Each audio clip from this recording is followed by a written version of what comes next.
watch as I fall on my face. Yeah, they thinking that's all that it takes. Yeah, they going, he's out of the race. Yeah, they counting me out, but wait. I may be down today, but tomorrow they all gonna say it's impossible. Somehow we found a way. It's hard to believe that they came from around the way. It's beating the odds. Say to the mirror, I'll be number one. Let's go. Me, I'm focused to beating the drums. It's psyching me up. I believe I have won before I begun. I'll make sure next time they're biting their tongues, holding their breath and know I am the one to watch. All that I dodged, all the hits that I took to become what I am is insane.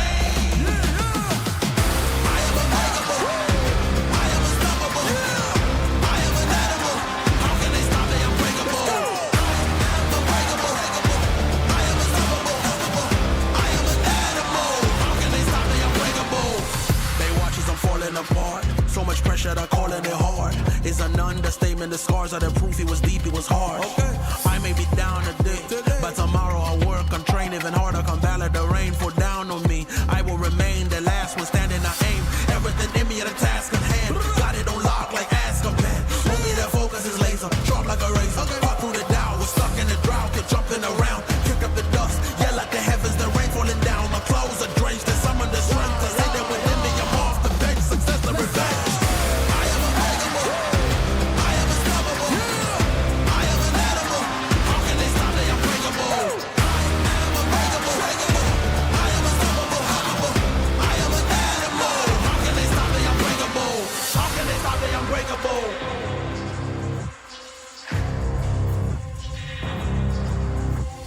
How can they stop me? I'm breakable.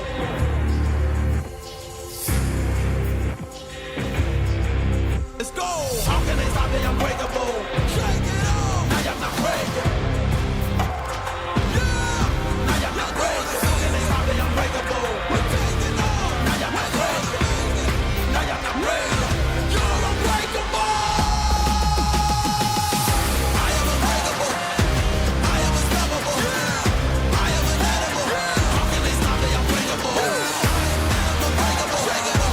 I am unstoppable. I am an animal. How can they stop me? Unbreakable. How can they stop me? Unbreakable. Now you're not breaking. Now you're not breaking. How can they stop me? Unbreakable. Now you're not breaking. Now you're not breaking.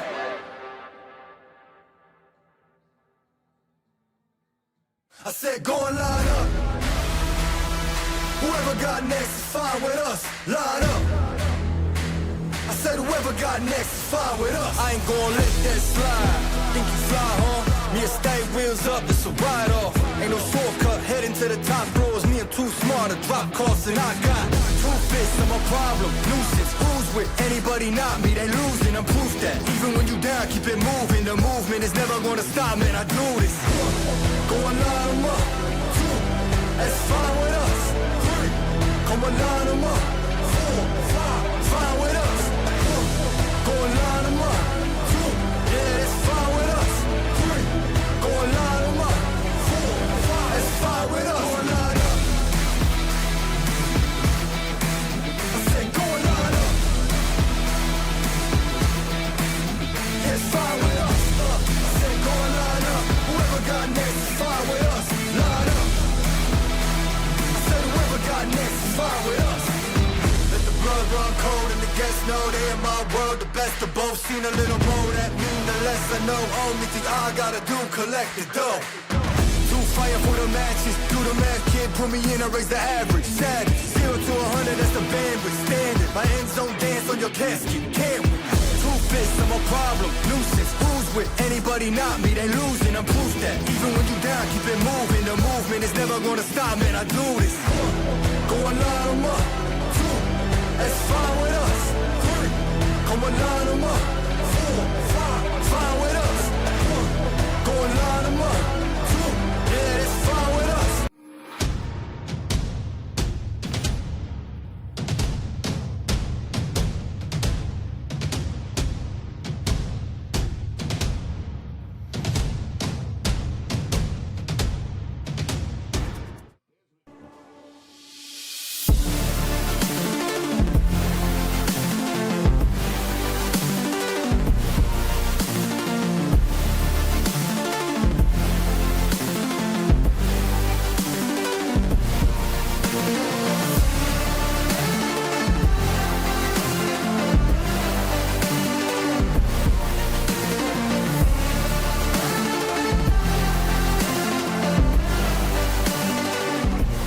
The definition of a dynasty in sports is a team or individual that dominates their sport or league over an extended period, often winning multiple championships and maintaining constant success. Under that should say the name Waynedale Baseball. They are going for their 4th championship in the last 5 years, and also they are making their 5th consecutive trip to the state Final Four. Standing in their way, though, Cinderella Columbus Academy, who came in with a record under 500. They started off beating Mount Gilead on the road. They found their way here to 717 Credit Union Park for a chance at a title. It's number 1 Waynedale. It's unranked Columbus Academy for the Division 5 state championship. This special presentation live audio cast, also RESTREAM, comes your way on your smartphone, TV, PC, tablet, any smart device you have with pregame, coming your way next.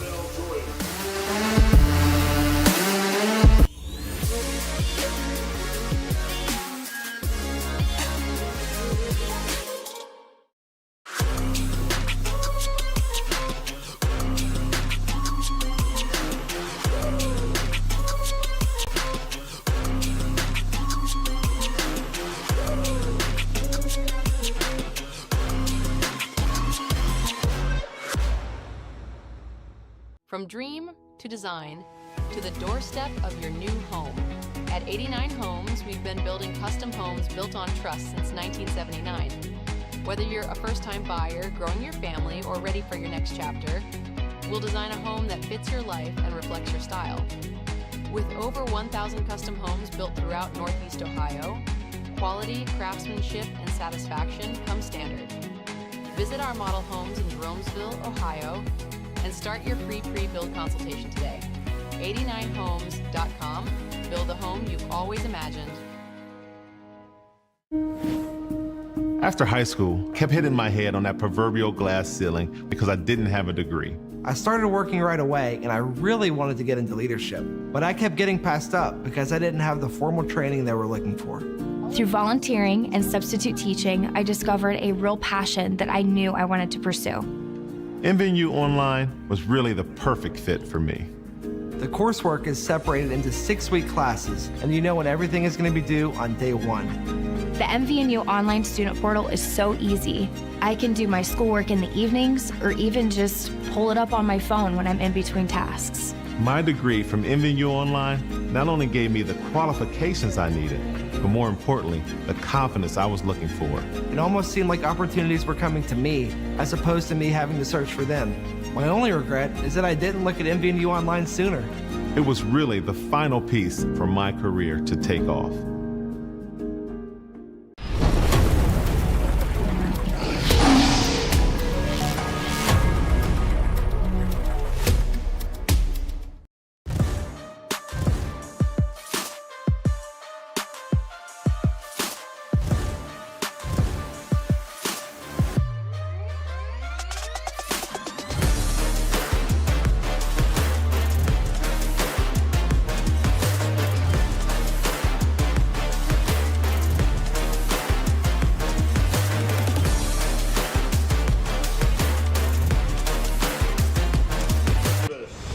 We welcome you inside the Apple Creek Banking pregame show between the bases for this, the Division 5 state championship between number 1 Waynedale and unranked Columbus Academy. Hello, everybody.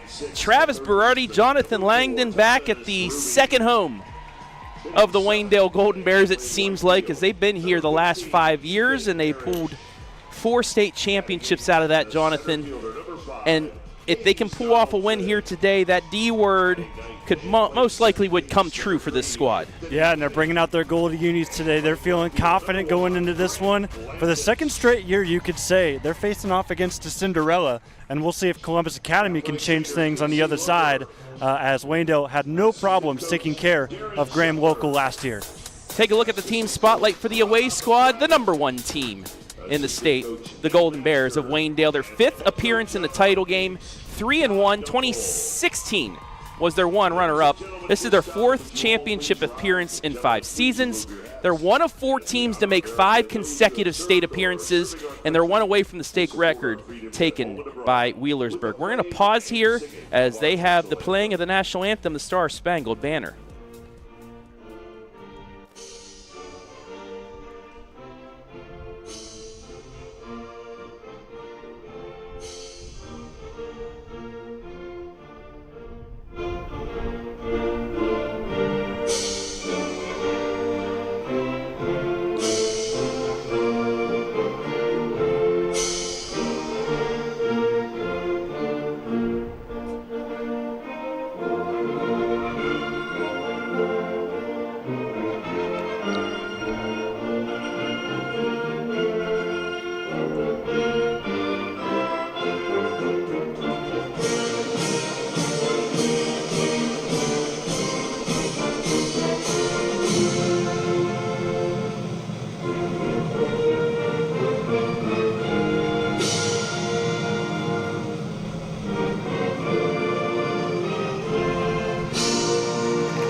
Just about ready to go for this state championship in Division 5 as we now take a look at the player spotlight for the Golden Bears of Waynedale. And he is not starting, surprisingly, but he will most likely make a relief appearance today. Logan Troyer in the 25 state championship, a complete game 5-hitter, 1 walk, 6 Ks, a 181 ERA this year, 122 whip, 227 batting average against, and you see the rest of his stats. Yeah, he was phenomenal last time he was here at what was called Canal Park at the time, where he was able to take command, keep it a low-scoring game, and he allowed that Waynedale offense that is so explosive every year they're here to take over and ultimately steal up the win. Now, if we see him later on, that's going to be up to Coach Doherty, but we certainly feel like he is their lockdown arm, and he'll be the go-to potentially if things go down to the wire here in this one. Yeah, the official starter for today is Braden Steiner. He will lead off here momentarily. We will get to Columbus Academy's pregame in between the bases, as we always do on the OH Report. Let's take a look at the keys to victory for the Golden Bears here, and there's the D word. Be the dynasty. You've had a ton of experience in the last few years, these players. Just another day in the ballpark up here in Akron. They're used to this place. Yeah, and then on my side, my question is, who's next? We thought Troyer was going to be the starter today because he was the guy that broke out in the state championship game and really became the star coming into this season. Are we going to see that potentially here again this year, where an unlikely source turns into a Golden Bear championship season? They will be facing Dominic Dunkel. He is our player spotlight for Columbus Academy. He gets the ball here today. In the regional final, 5 1/3 innings pitched, 7 hits, only 2 earned runs, and 5 strikeouts for him. Ready to go here. And as always here at the state tournament, this is an audio cast. So we must switch over to our scoreboard right now. Video, RESTREAM, coming in full after the game is over. But we are just about ready to go. Lineup for Waynedale, Braden Steiner leads off. He's the pitcher. Logan Troyer second, first base. Cam Miller batting third in left field. Dunkel is ready. First pitch on the way. It's a curveball high and outside, and we are underway. First pitch 111, 79 degrees under mostly sunny skies, and off and running in the state championship game. Dunkel ready with the 1-0, low and inside, and it's 2-0. This is a Waynedale squad that they will take walks if you give it to them. They do not swing a lot outside of the zone. Out of everybody in the lineup for Waynedale, I think Braden Steiner is their biggest source of power. He's got 5 home runs this year. The 2-0. He lines this one to right, but right at the right fielder. Hank Miller. And there's one away. Got good contact on that. And like you said, he is the slugger. A 1239 on base plus slugging, percentage this year. Well, here comes your player spotlight, Logan Troyer. Thought he was going to get the start on the bump. Sure, he'll make an appearance later, but now he's got a chance at the plate to really open things up. And when you have multiple pitchers available, it just makes things better.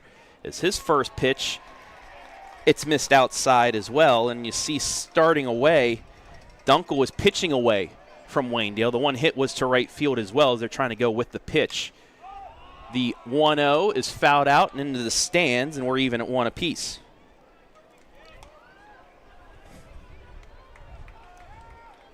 Waynedale trying to be the first team since the Newark Catholic dynasties to go back-to-back twice. The 1-1. Curveball off speed, again outside and low, and it's 2-1. Troyer batting .361 on the season, third best on the team. The 2-1. Line drive up the middle, base hit.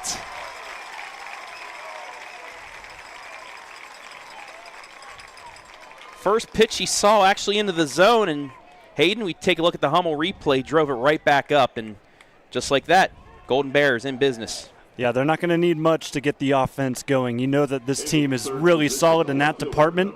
It's just going to be a matter of fact, can they string things together once they do get runners on base? That'll bring up Cam Miller. He is the leading hitter on this squad, going .448.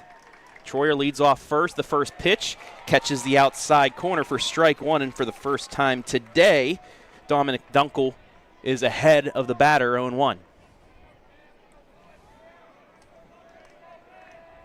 Miller at 1151 OPS. As that curveball catches the outside corner, Dunkel starting to locate here, and he's ahead 0-2. 32 RBI, 32 runs scored, only 12 strikeouts for Miller. The 0-2, that's further outside, ball one.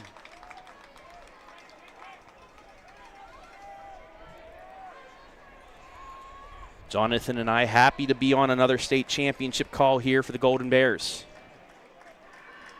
The 1-2, curveball, chopper to third.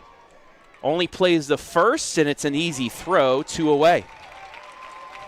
Runner does advance 90 to second base, and with 2 out, the Golden Bears have a runner in scoring position. Yeah, pretty good business going on right there as Columbus Academy just takes what they can get, the out at first. Now this is where we're going to have to see Waynedale step up. Their neighbors to the south played in the game earlier this morning and struggled with runners in scoring position. We'll see if Waynedale can reverse the curse that Berlin Highland had earlier today. And the curse that Calvert had, you saw earlier, we listened to earlier on our audio stream, and that's on right now. They fell to Delta St. John's as the #1 team in the state in the semifinal, 5-3. First pitch to Jordan Miller, curveball in there for a strike, 0-1. Troyer leads off second, the 0-1. Lunged at it, fouled it over our heads and into the street, and Miller now behind, no balls and 2 strikes.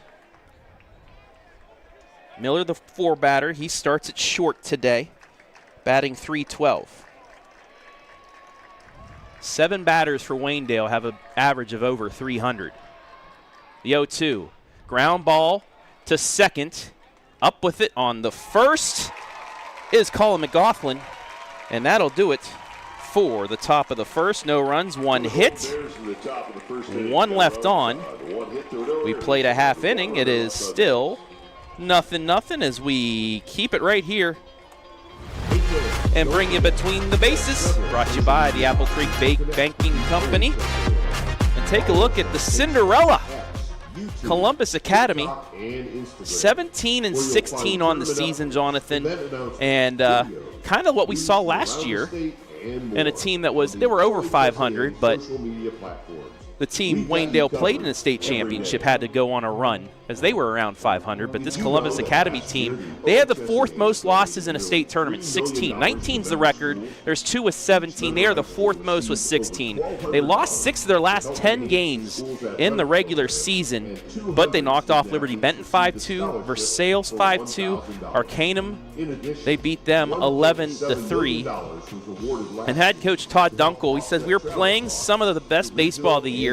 They played a purposely tough schedule to prepare for these games and moments. The guys are playing loose and confident, and you saw that in the top of the first inning, Jonathan. Yeah, I didn't think we'd get anything like what Graham Local was able to do last year, but Columbus Academy has actually been able to better it, and it's been really impressive to see. They started their tournament run against a team we know well, Mount Gilead, in a district tournament. They went to their place, knocked them out of the park. It was not even close in that contest. And then from there, they have taken that momentum in stride and have ran all the way here to 717 Credit Union Park, where it's going to take all of that momentum that they gathered to muster it up against a Waynedale team of this caliber. And you take a look at Dominic Dunkel. He is leading things off, worked around 1 hit in the top of the first, but he has a 3.25 ERA, a 4.27 batting average offensively. He scored 37 runs. In pitching, he's 5-4, 56 Ks, 22 walks, so he plays the contact, Jonathan. Absolutely. So that's what you're really going to want to see out of a team that's going up against Waynedale. You cannot strike out too much, especially against this elite pitching staff at the high school level. You have to put the ball in play and just kind of hope things go your way. Keys to victory for Columbus Academy. Keep the heat. They're playing hot baseball. Keep it up, and literally you're playing with house money. You're going home with a trophy no matter what. Who thought they would be in this position before the tournament? Not a lot. Maybe they did, but not a lot of other teams. So that's the most dangerous type of team that you could have going up against, is a team like Columbus Academy, who has nothing to lose. And that's exactly why we keep bringing it up, but it's a good comparison. That's why Graham Local took this team to the wire in the state championship last year. It was awfully close the entire way until Waynedale was able to pull away and show their strength, but you never know. State championship games are fun. It is Braden Steiner that will throw the first pitch to Dunkel, and it's in there for a strike. We'll give you his stats here momentarily, but could have gone multiple ways here, as the second pitch taken for a ball. It is 1-1. But with the pitching, you know how in colleges maybe tight end you, quarterback you. Well, in high school, you could say Waynedale's pitching you. They just continue to develop pitching and be successful with it. The 2-1 from Steiner. Fastball just a bit low, and it's 3-1 after throwing the first pitch for a strike, 3 straight balls. And the appeal of playing Steiner today is he throws your hardest stuff. That 84-mile-an-hour fastball is about the top you're going to see from Waynedale. 3-1, missed for ball 4. And it's a leadoff walk. So Dunkel, we'll see what he can do on the base paths here. Yeah, nice scoreless inning against Waynedale, and now he gets to Vikings started on the base paths. That will bring up Trey Ransom, the shortstop. He's looking to bunt, pulls back, and it's 1-0. Yeah, I haven't gotten to see this Columbus Academy team yet this year. I'm excited to see what they bring to the table. Of course, that bunt tells me could be some speed in play at the top of the order here.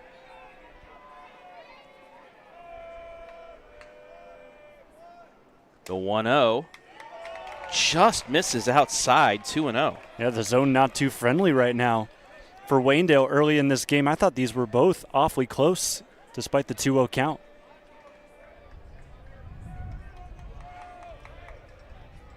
Two balls and no strikes to the two-hitter. Runner on first, bottom of the first. Snap throw over to first. Not in time. And that'll give us a chance to look at Braden Steiner's numbers. He's 3-1, a 1.55 ERA, 64 strikeouts, and only 16 walks. So we'll see if he can get back into the zone after seeing where it's at. Ransom showing bunt immediately. Pulls back, swings, and fouls it off, and it's 2-1. Yeah, I like the idea of swinging away there, ahead. 2 balls, no strikes. Foul that one off. Still playing with house money here with this AB.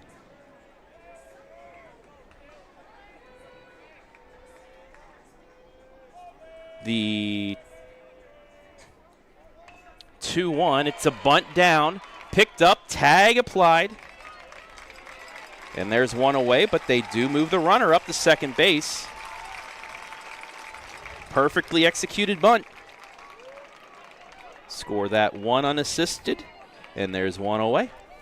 And this is where a lot of teams want to strike against squads like Waynedale, squads like Calvert, a #1 team in the state, like West Jefferson in Division 5 that fell early in the tournament. They want to strike early and often. Cooper Labias is up, a .345 average for him. He's got an on-base percentage of .462, though, 25 RBI as he takes ball one.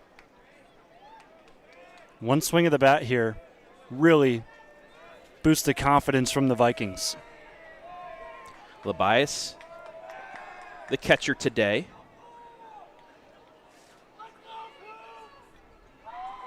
As Steiner steps off.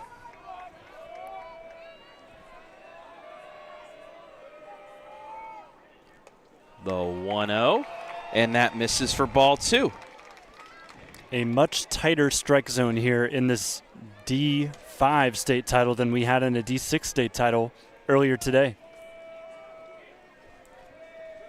2 balls and no strikes to the 3-hitter. Line drive to right, base hit. That's going to score a run. Columbus Academy's going to lead 1-0 here in the bottom of the first.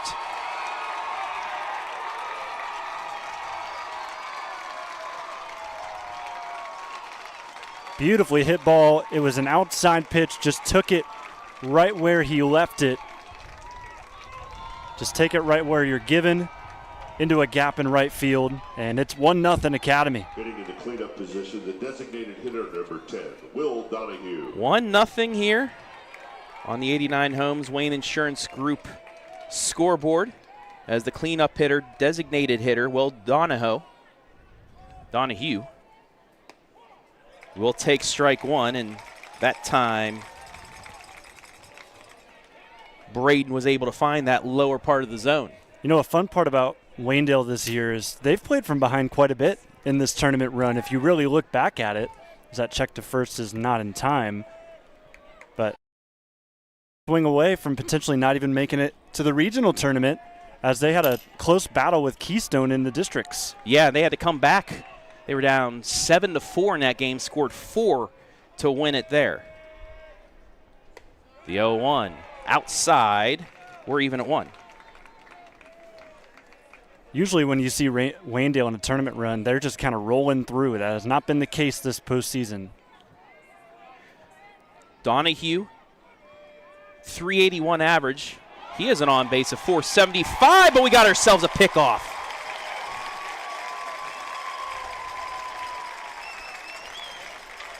You're not going to see it on the shot here, unfortunately, but it was a nice try to anticipate the lead there by Labus.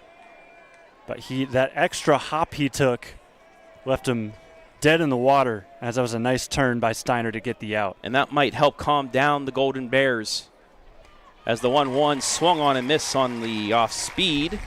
It's 1-2. So that erases the bases.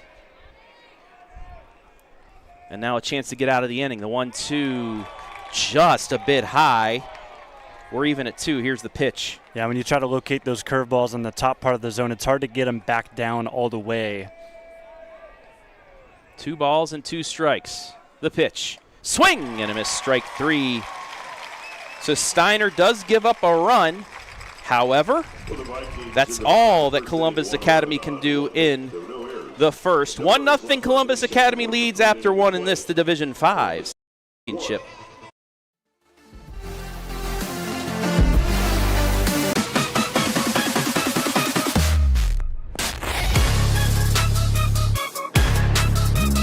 From dream to design to the doorstep of your new home. At 89 Homes, we've been building custom homes built on trust since 1979. Whether you're a first-time buyer, growing your family, or ready for your next chapter, we'll design a home that fits your life and reflects your style.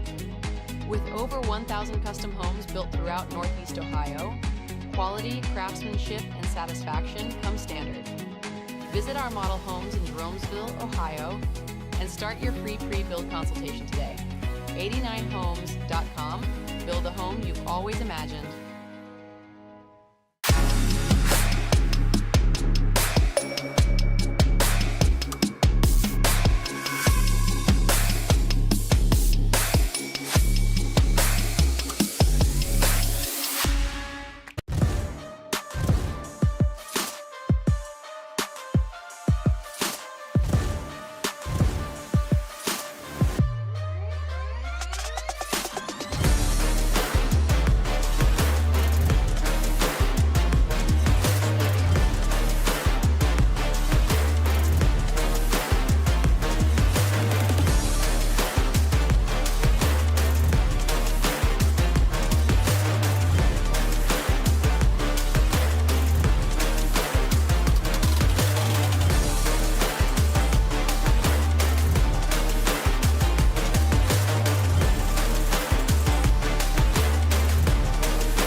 Little Cotton Eye Joe playing out here through one. The Division 5 state championship, 1-0 Columbus Academy playing small ball, Jonathan, to start things out. And, hey, again, playing with house money. So you score first. Hey, we'll see what they can do as the 5, 6, 7 hitters for Waynedale up as Hudson Barkman swings through that high fastball is 0-1. Dream start for Columbus Academy. It's exactly what they wanted to do, get at least one on the board. Barkman, a 3-0-1 hitter, but again, swings through that, and he's behind in the count. No balls and 2 strikes. Barkman does have 21 strikeouts. He fouls that off to stay alive, and it's just battle mode now. But we talked about it. Waynedale, they've been in this position before. They've gone down early in games, but it's kind of like what we saw with Northmore during the tournament, where they're able to come back late and stay composed. The 0-2. Swing and a miss. Outside, strike 3, 1 away. Strikeout number 1 on the day for Dunkel. I mean, Dunkel's going to be a doozy for Waynedale here in this game. Been a really good start for him on the mound. Also ended up being the first run scored in this game.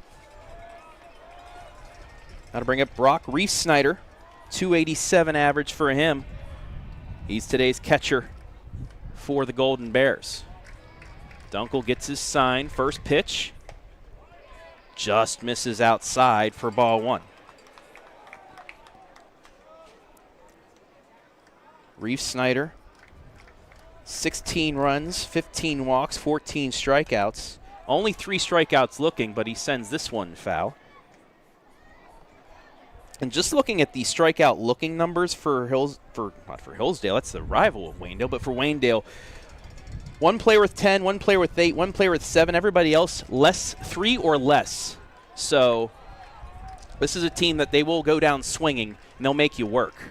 The 1-1. That catches the outside corner. It's 1-2. And unlike what Braden Steiner saw at the bottom of the first inning, where he was kind of unable to locate that zone, Dunkel's been able to find that. The 1-2. Curveball high, and we're even at 2. I like the varying locations here in this at-bat, really trying to make Reese-Snyder think. That low strike 2 call was huge to the at-bat because it's even at 2 rather than it being a 3-1 count. 2-2. Line drive up the middle, but it's going to make it right out to center fielder Hayes Donaldson for out number 2.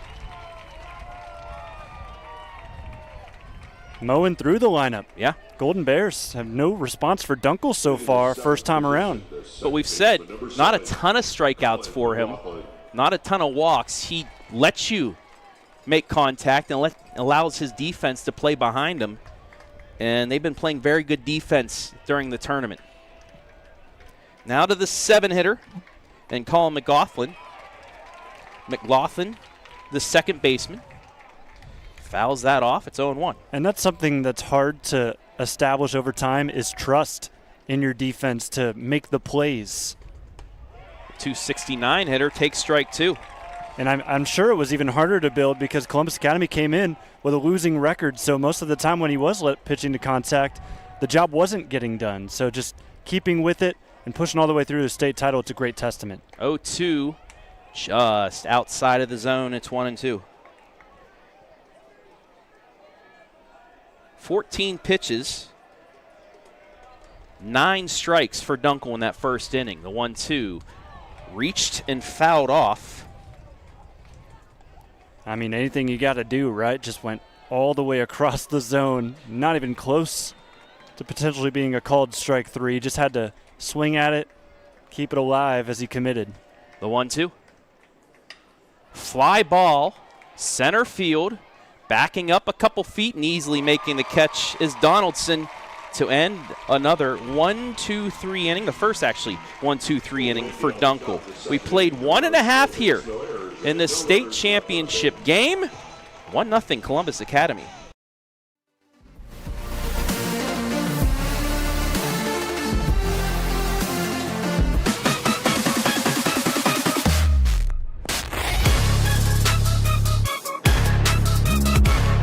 MVNU Online was really the perfect fit for me.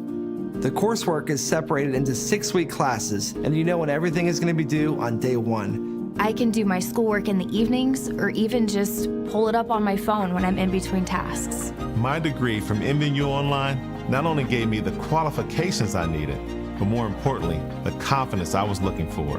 My only regret is that I didn't look at MVNU Online sooner.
Kevin Klingerman leads things off in the bottom of the second against Braden Steiner, and he chucks that one in there for a strike. 0-1, Travis Berardi. Jonathan Langdon now joined by Brian Skoronsky and Jory Hollenbeck on camera. 80 degrees. Beautiful day here in Akron at the artist formerly known as Canal Park. It's going to be back inside. Sitting a cool 67 degrees here in the box. Steiner gets his sign. He releases, swing, and a missed strike 2, and he's ahead of the count. No balls and 2 strikes. Did you set that temperature on purpose, Trav? I set it as low as it could go. Okay. Steiner ready with the 0-2. And it's a line drive to right. Moving to his left and diving but not making the catch is Cam Miller. It will be a single. What an effort from Miller. It hit his glove for a moment. Almost was a play of the game, but as you see on the Hummel replay, just unable to keep it in there. He did keep it from getting past, so it's only a leadoff single, but again, for the second consecutive inning, the leadoff runner is on for Columbus Academy. The third baseman, number 4, Thomas Ruby. I'll bring up Thomas Ruby.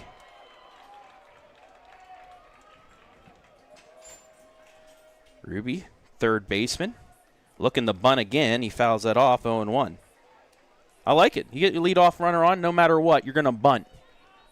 They know what Waynedale can do when they start hitting and finding holes, so as many times as possible, if you can plate a run, they're going to take it. Yeah, anything you can do. Put runs on the board. You got to give yourself as much insurance as you can as this game goes on because you know Waynedale's going to score. Snap throw to first. Back in time is Klingerman.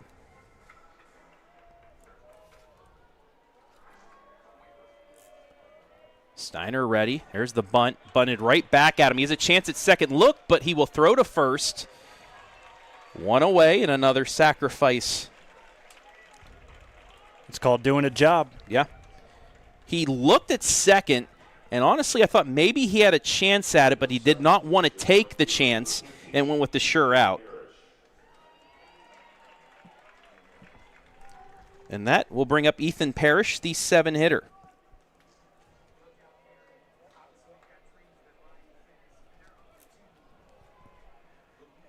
Waynedale trailing 1-0 here in the bottom of the second as Parrish swings through that one for strike one. You and I called one heck of a state semifinal between Coldwater and Waynedale last year, where Waynedale needed a couple runs late to win that 2-1 en route to state title number 3 in the last 4 years. That was their toughest game in that run. Coldwater gave them everything they had. It was 1 versus 2, I believe, as well. It was. The 0-1 just outside, evens the count at 1. But it was one of those cases of bringing in the reliever a little too soon, and that's what the Cavaliers kind of fell victim to. You are right about that. Steiner's 1-1. Fakes back to second. So we'll go again here.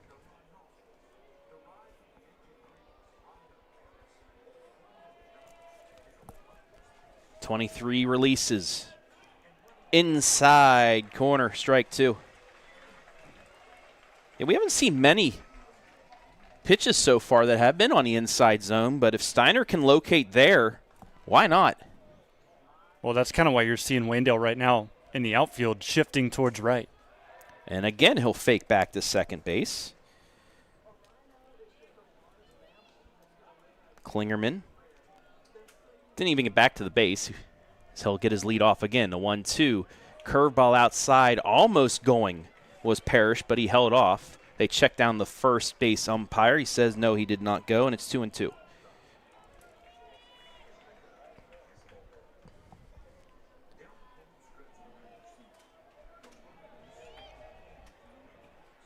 Two balls, 2 strikes here in the second.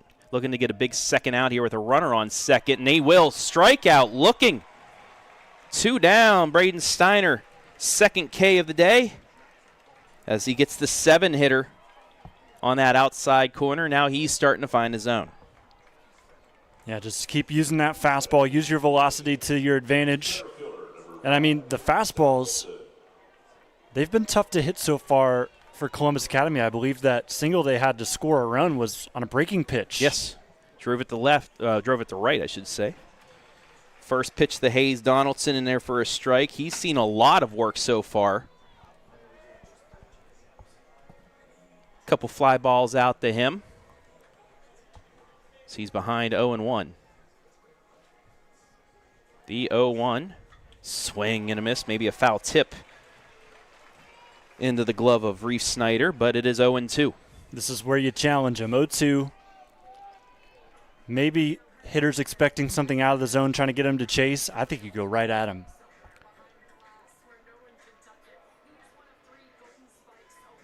Looks at second. Steiner does again, releases and bounces that in front of the plate. Reef Snyder with a good stop, and it's 1 ball, 2 strikes. And I don't mind that pitch. I mean, you're ahead 0-2. And only thing is, though, is you want to, if you're going to throw a ball, you want to throw something that's going to challenge the hitter and make him think. But anything in the dirt, not really going to do that. The 1-2. In on the hand, soft ground ball. Maddox Kidd throws him out at first, and that will do it for the second inning. For the second time today, Columbus Academy gets the leadoff runner, but this time he is stranded on second. Waynedale will look to get going here as we head top 3.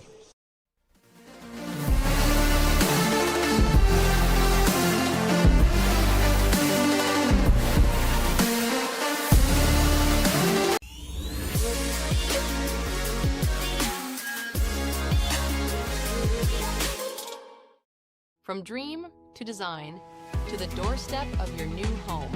At 89 Homes, we've been building custom homes built on trust since 1979.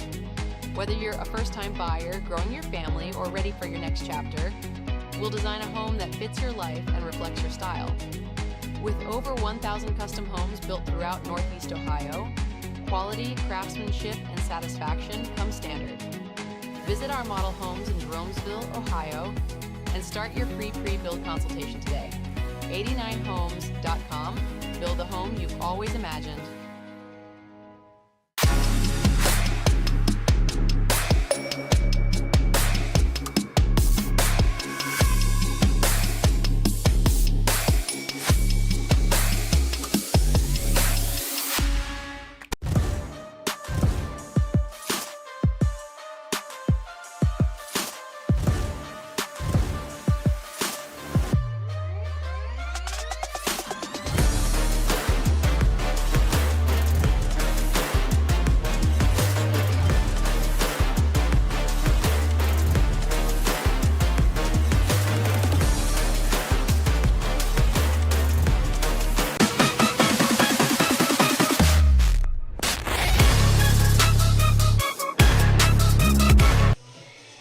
Hank Miller, Maddox Kidd, then the top of the order, and Braden Steiner will lead off this top of the third for the Golden Bears. They trail Columbus Academy 1-0. Travis Berardi back here with Jonathan Langdon. 7:17 Credit Union Park, the D5 state championship game. Dominic Dunkel, first pitch is a bit high, and it's 1-0 to the 8-hitter.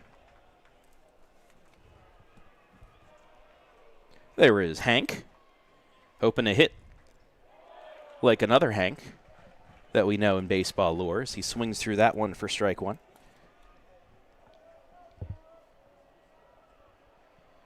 Hank batting .333 on the season. The 1-1 held off. It's 2-1. Dunkel has heated up as well as of late. The 5-4 record under a 2 ERA. Gets the swing and miss there as Hank was trying to swing for the fences. I did hear earlier we finally had somebody in high school hit it out, not once but twice, a player from St. X who will be playing in the next game. And of course, it was from a team called the Bombers. Swing, half swing. They say he went. Strike 3, throw down the first. One away, strikeout 2-3. And that is the second K for Dunkel. But when I saw it was St. Xavier, I didn't know their mascot was the Bombers. But it fits so well, especially for their baseball team that took off yesterday in the state semi. That's going to bring up Maddox Kidd. 23 games, a 184 batting average. But we've seen these are the players that come up in big moments. As he takes ball one. We've reached the 9-hitter for Waynedale here in the third. The 1-0, he's going to flare this to left, but it's going to stay up, and it's bobbled. It kind of tailed and carried on the left fielder as Grant Landis not in the offensive lineup. Looks like he had it tracked down, but it's still carried, and it glances off his glove. And on first with one down is Kidd as we get back up to the top of the order on the E7. Yeah, that just rose up on the left fielder. I've had that happen to me before in other sports, so I can feel it. It just you're used to it coming down right at you as the first pitch to Steiner is fouled off the left side for strike one. But you think, normally that ball is going to come down right to you, but it just keeps carrying, and it throws you off, and it did for him as he leaped to get it. But kind of was thrown off, and it bounces off his glove. And this is where Waynedale will make you pay, is if you commit a couple errors, especially early on, they're very good at cashing those in. Oh, yeah, not often do you see Waynedale as the ones committing the errors because they're in that first inning. Columbus Academy, it was great work on them. Small ball was working. They were hitting the ball where they needed it to. Throw over the first. Kid's back in time.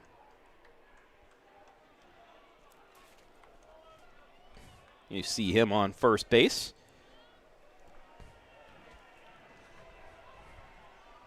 The 0-1. Held off as that one is outside. We're even at 1. Steiner had that line drive right at the left fielder to start this one. 19 extra base hits on the year, 45 runs, 34 RBI. The 1-1, that's outside. Kid steals second base. They weren't even expecting it. I wasn't expecting it because you didn't see anybody in the field moving, but that's a great delayed steal by him. Yeah, late jump by the second baseman. Didn't even get the tag off. Didn't even get the tag onto the runner. And that's an easy bag. So now the tying run in scoring position here in the third. The 8th stolen base by Kidd as the 2-1 is going to be fouled off and out of play to even the count. That is why Maddox Kidd's in the lineup, for his speed. And if he can get on, that's your second leadoff. Always talk about that 9-hitter now. It's not your worst player, it's your second leadoff hitter now. The 2-2. Bounces in there. Good stop, though, by Libias. And the count is full. First full count of the day by Dunkel. He's ready. And Steiner will call time.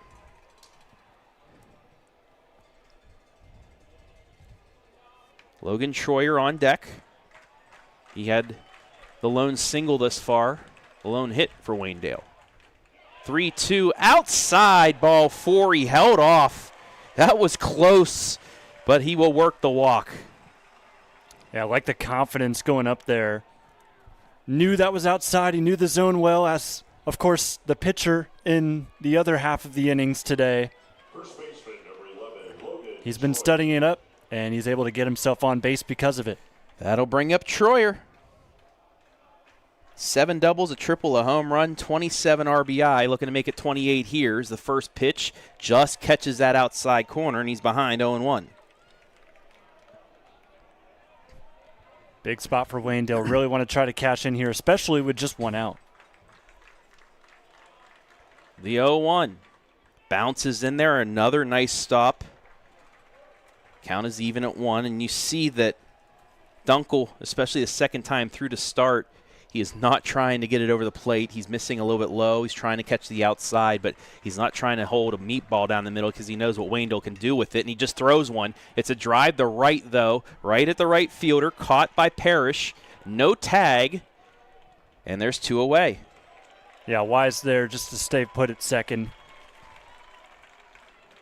Didn't really have the chance to go to third as that ball was hit on a line, not necessarily loft to it, and it was a little shallow as well. So, 2 down. Cam Miller, the 3-hitter, still with a chance to tie this game up.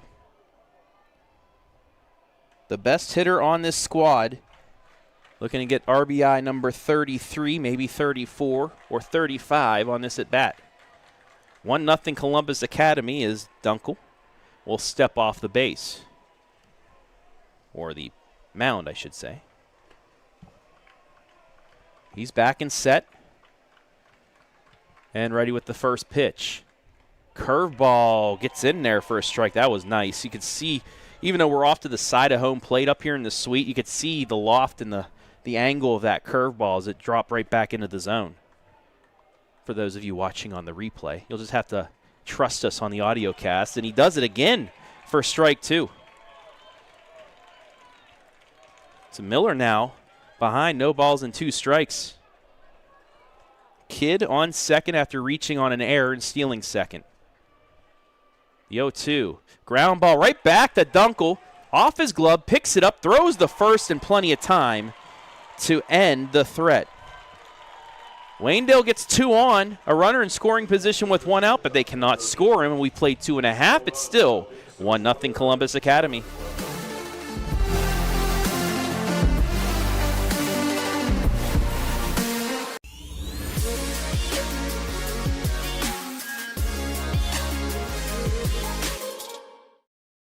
MVNU Online was really the perfect fit for me. The coursework is separated into 6-week classes, and you know when everything is going to be due on day 1. I can do my schoolwork in the evenings or even just pull it up on my phone when I'm in between tasks. My degree from MVNU Online not only gave me the qualifications I needed, but more importantly, the confidence I was looking for. My only regret is that I didn't look at mvnu Online sooner.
There's the Waynedale coaching staff. Coach Doc, the third person, or he's leaning in there, along with his staff here today, as they are back in the state championship game yet again for the 4th time in 5 years. Lucas Dougherty, a alumni of Mount Vernon Nazarene University, alongside Jonathan Langdon. There's the Columbus Academy student section as well that has shown out in full force. Yeah, it is a warm day outside. Steiner back on the bump. He'll face the 9-hitter Anthony Penny, who swings and misses. The assistant coaches for Waynedale, Hayden Mobley, Jay Mast, George Crone, Dylan Raber, and Isaiah Miller. The 0-1 to Penny. It's low, bounces in there, and we are even at 1 ball and 1 strike. Thought we may have some rain earlier on, but that was only in the pregame of the D7 game.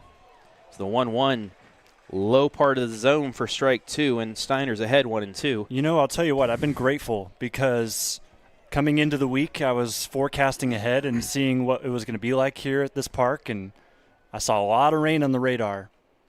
1-2, just got a piece was Penny. He'll stay alive at 1-2. Yeah, we had like a spritz rain. There was a line of rain that just formed over top of Akron, but it's past us now. And after that, just cleared out. Not as humid as well. It's actually kind of comfortable with 80 degrees. Steiner ready with the 1-2. Fastball fouled back, stays 1-2. Dunkel on deck, walked the lead off the bottom of the first and scored the lone run. Steiner getting the start here today. Troyer got the start 1 year ago in the title game, but he is available in relief. So you get 2 strong arms ready to go in a state final. It's exactly what you want if you're Coach Doc. The 1-2 again, high pop-up, and it's going to get out of play. The third 2-strike foul ball by Penny to stay alive.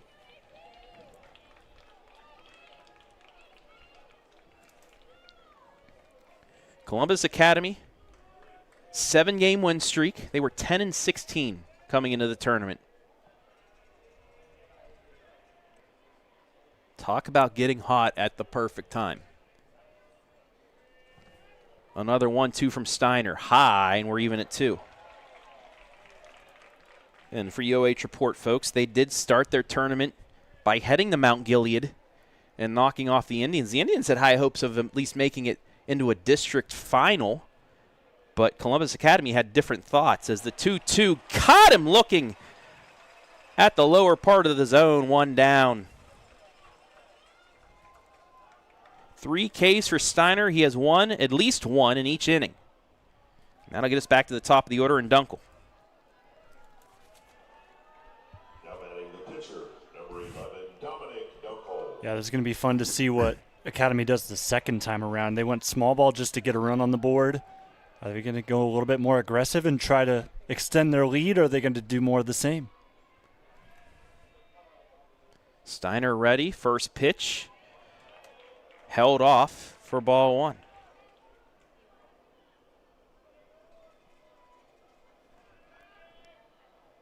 Officially on that line drive to left, they called it a hit for Kidd, as the 1-0 misses for ball 2. So give Maddox Kidd officially a hit in a state championship game. To each their own. 2-0 to Dunkel. That's in there for a strike. Looked like he was taking on that. It's 2-1. Another hitter's count. Typically it's booked an error if it hits off your glove, but just by the way, they saw it carrying it. Yeah, changing the rules today, I see. We'll see if they change it, though. 2-1, fouled off into the foul territory. F-O-W-L. Unless they're discerning it hit off the chest instead, and that's not a part of your glove. Could be. Knuckleball out there. See Dunkel. Steiner looking for back-to-back Ks for the first time today. The 2-2. Little bit inside. Count is full. Yeah, he's starting to go back to that inside pitch. It didn't see it too much first time in the batting order, but just trying to jam these hitters if they want to swing at anything close. Steiner with the payoff pitch. Bounces in there, ball 4, and it's 2 at-bats, 2 walks for Dominic Dunkel. This time, though, with 1 away.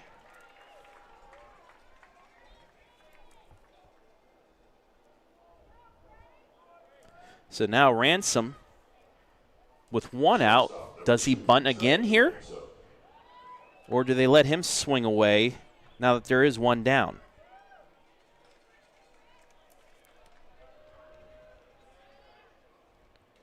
And he did not look to bunt. Takes ball 1, however.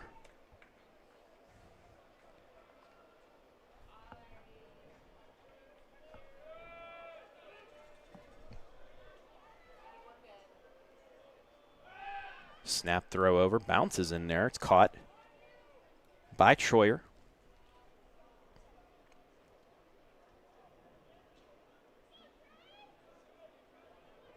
As Steiner back on the mound. Waynedale playing some close games this year in the regional. As Steiner pipes that in there and evens the count at 1-1. Defeated Northwestern for the 3rd time this season by the score of 5-1 in districts. Then we talked about that 8-7 comeback against Keystone as another snap throw over the first, not in time.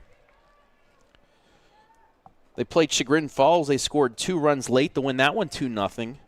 And then Poland Seminary. You and I were watching this here in the suite as they were able to score early and pull off the win. Swing and miss. Runner takes second. Dunkel has himself a stolen base. Count will be 1-2.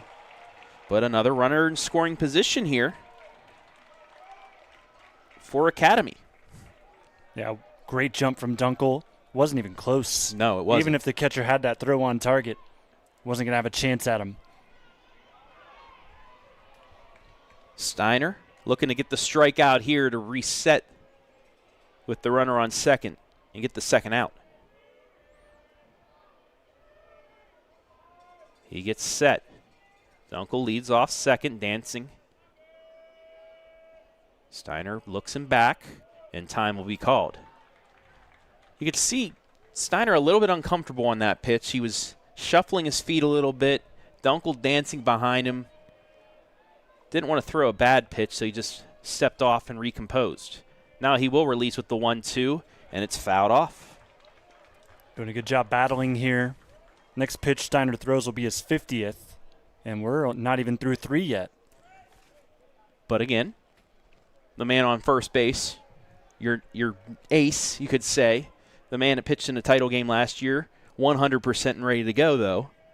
See how far Steiner can reach you as he gets another foul ball barely by Ransom, and it stays. Well, no, they'll say that it was not hit. They do say it was strike 3. At first, he stepped off like he thought it was fouled off, but the umpire said, no, you're out, and that is a big second out. Catcher number 7, Cooper Lavis. Well, I think he did a little safe motion, but that could go two ways because one could be you're good, you didn't hit it. Yeah. Or you didn't check it. Or it could also mean you didn't hit it, so he was just saying no with his safe wave. 2 down for Labus. First pitch way outside. That's a nice stop by Reese Snyder.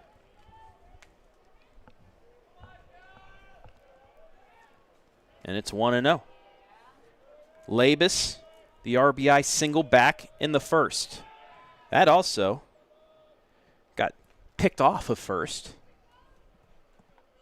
That could have, ended what could have been a very early rally by Columbus Academy. The 1-0 from Braden. Ball gets away. Still doesn't see it. Rounding third, but staying there is Dunkel. Count will be 2-0. And here's a look at it as Reese Snyder completely lost it. As you see him on third now, Dunkel. Still 2 out, though. We'll see if Steiner can focus on the batter here. The 2-0. Fouled back, 2-1. Challenged him with that pitch. Yeah, straight fastball after a bit of a frustrating one that got by the catcher. Just got to throw everything you've got. Going to see the full arsenal here. Yeah.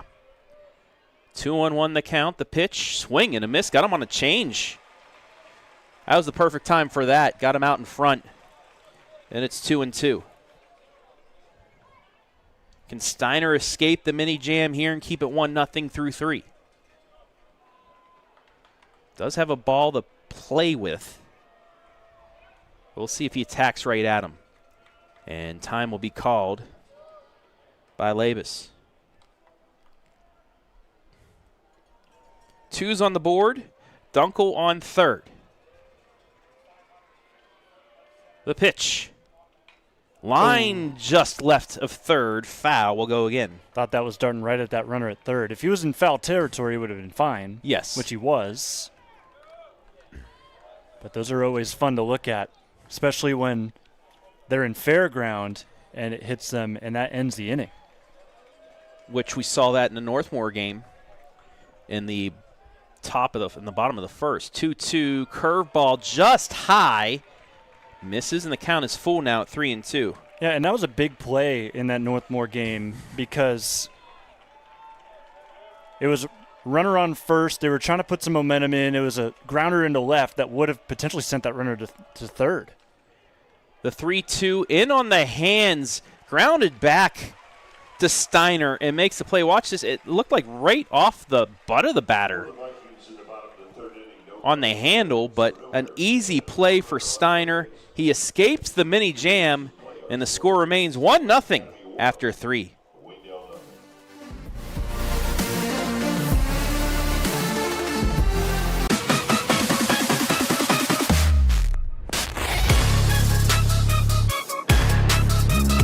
From dream to design to the doorstep of your new home.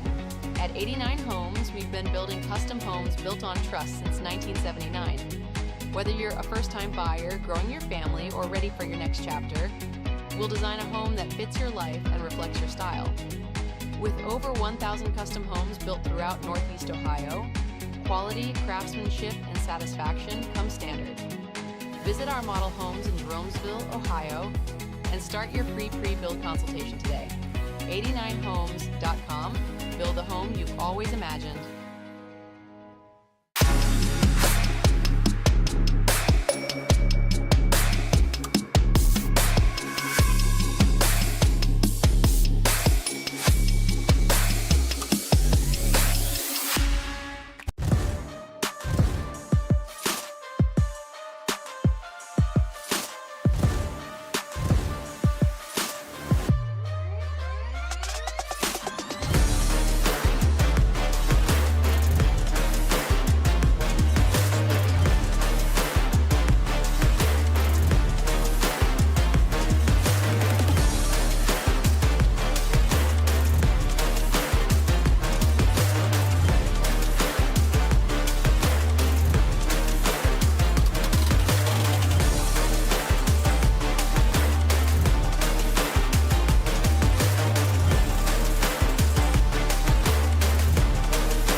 Top of the fourth inning in this, the Division 5 state championship game.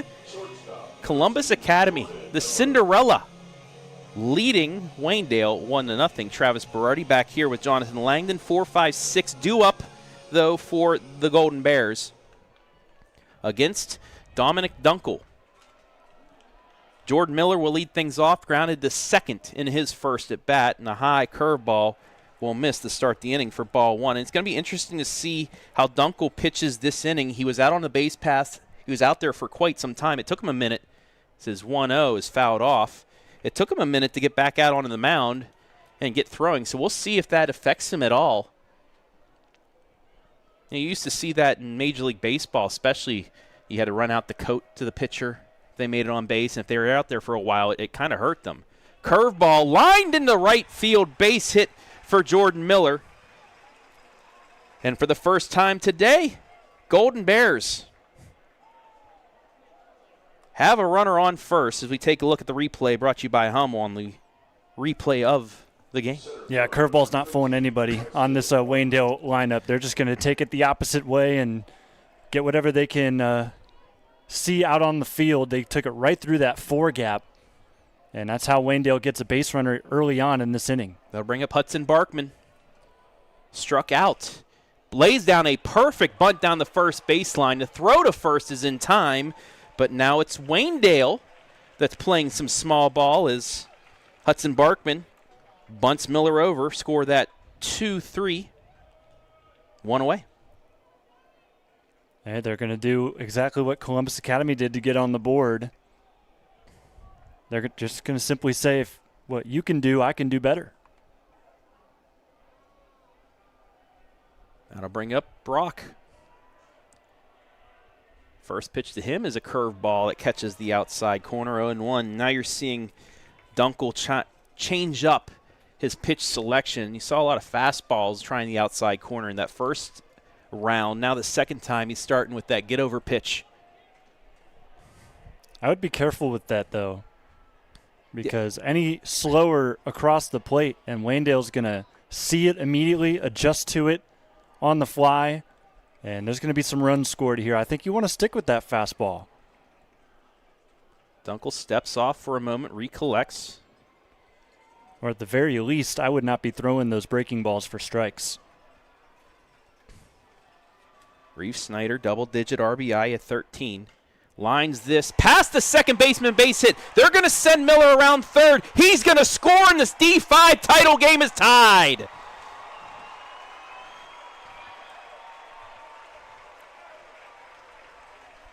Drove it past the second baseman. Miller easily able to score, and there is the big hit for Waynedale to even this one up at 1.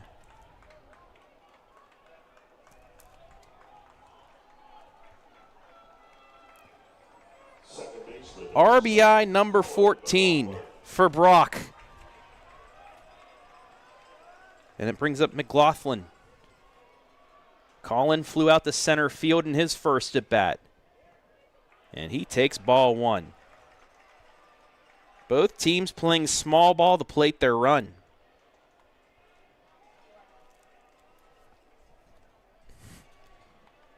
The 1-0. Low, 2-0. And this is a big batter now for Dunkel. You gave up the run. Game is tied. You can't let it get away right here.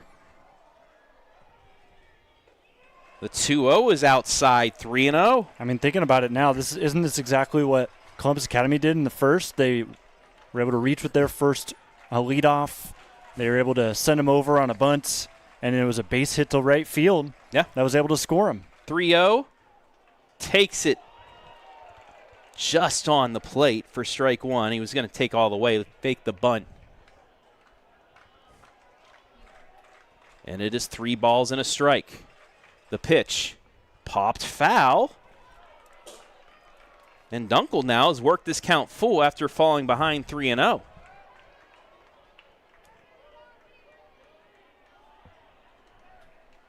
Let's see if he can keep the composure here and get a big out number 2. The 3-2. Low ball 4. It's first and second.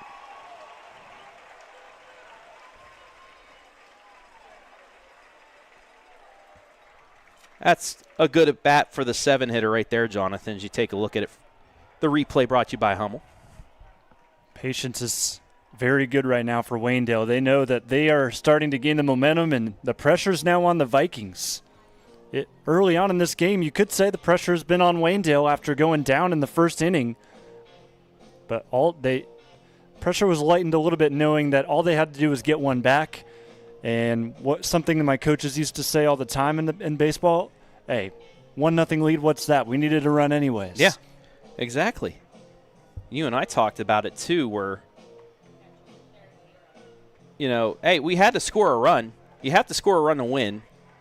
So we knew we had to get one. Let's tie this thing back up and we'll be good.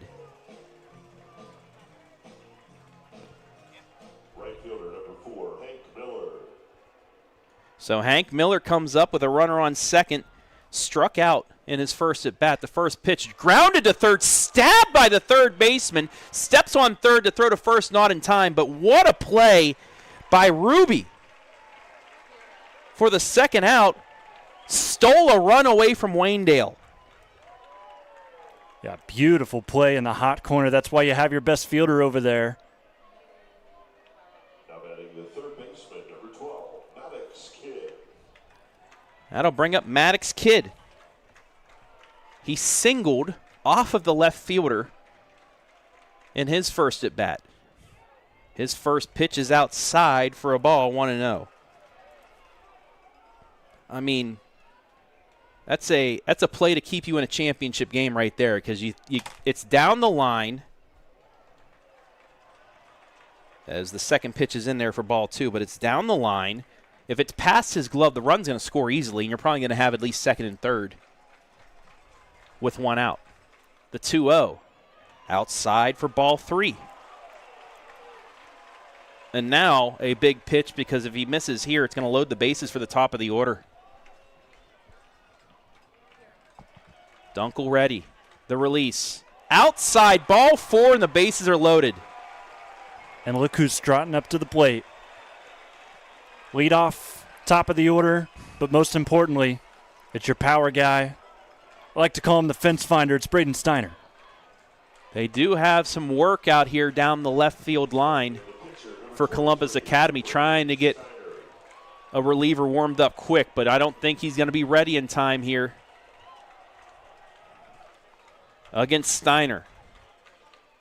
Swings on the off-speed, 0-1. He was chomping at the bit to swing at that, but after 4 straight balls, I don't know.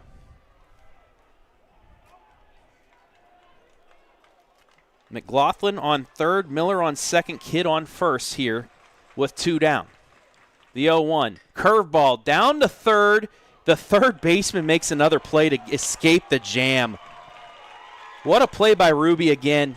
Able to keep that between hop and tag third to end the threat, but the Golden Bears have gotten on the board. It's 1-1 at the midway point of this D5 championship game.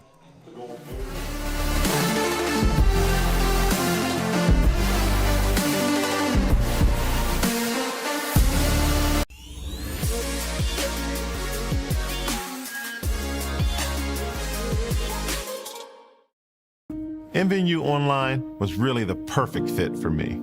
The coursework is separated into 6-week classes, and you know when everything is going to be due on day 1. I can do my schoolwork in the evenings or even just pull it up on my phone when I'm in between tasks. My degree from MVNU Online not only gave me the qualifications I needed, but more importantly, the confidence I was looking for. My only regret is that I didn't look at MVNU Online sooner.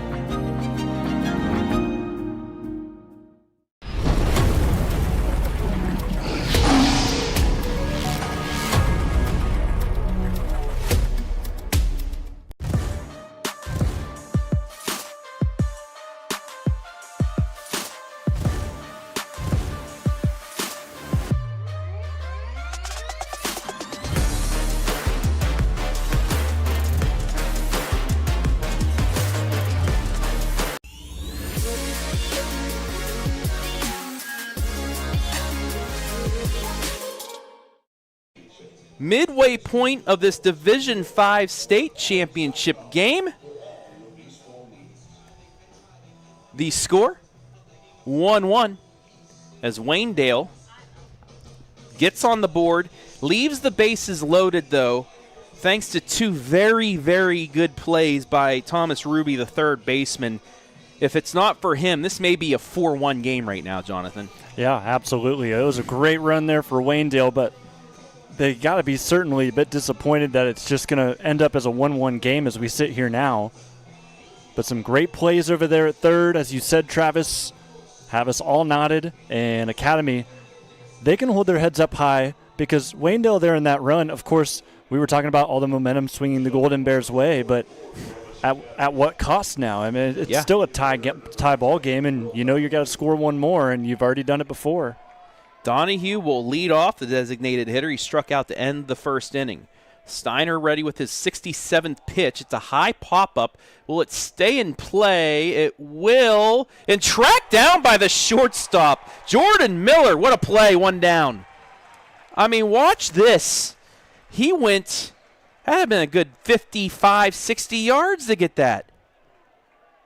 And he slid like it was just a regular day in practice. A beautifully placed catch as he's able to sneak just inside the wall. And after scoring a run, making plays like that just boosts the confidence of Waynedale. And you know, when they get pumped up, things start happening well for them. Klingerman pops it up down the right side, but this time it will find the seats, and it's 0-1. He led off the second inning with a single, but Steiner was really able to maintain composure after the sac bunt. A strikeout looking and a ground out kept the run on second base to end the inning.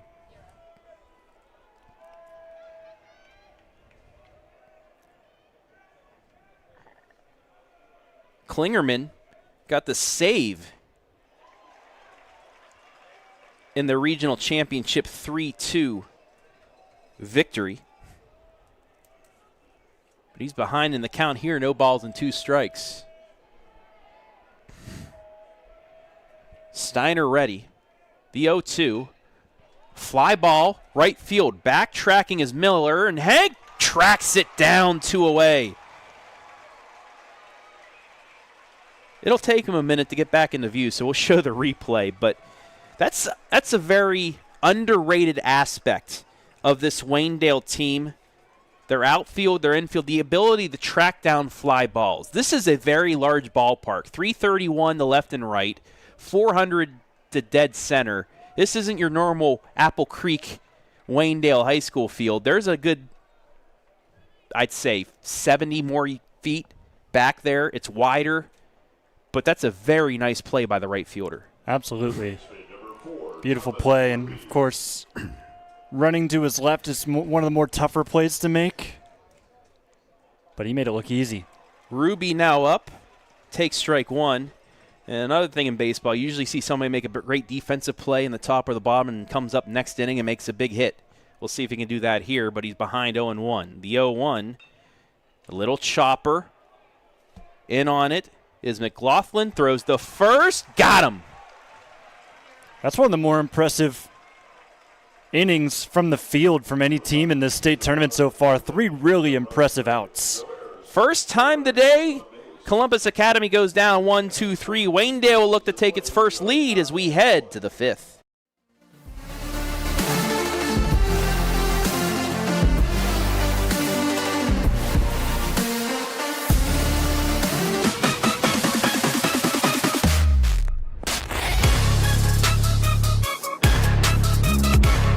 mvnu Online was really the perfect fit for me. The coursework is separated into 6-week classes, and you know when everything is going to be due on day 1. I can do my schoolwork in the evenings or even just pull it up on my phone when I'm in between tasks. My degree from mvnu Online not only gave me the qualifications I needed, but more importantly, the confidence I was looking for. My only regret is that I didn't look at mvnu Online sooner.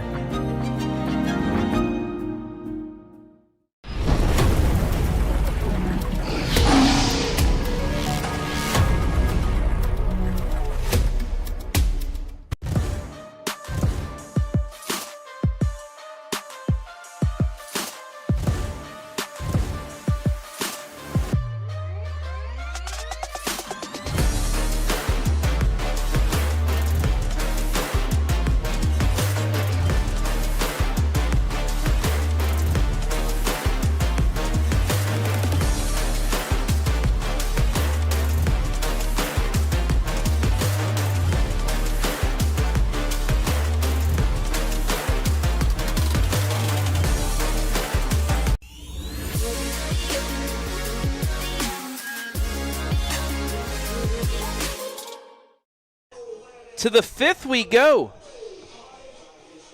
In this D5 title game, 1-1 the score. As the 2-3-4 hitters for the Waynedale Golden Bears coming back up, Troyer, Miller, and Miller. Travis Berardi here with Langdon. As the Golden Bears look to make some history. Looking to make it 4 out of 5 years with a state championship.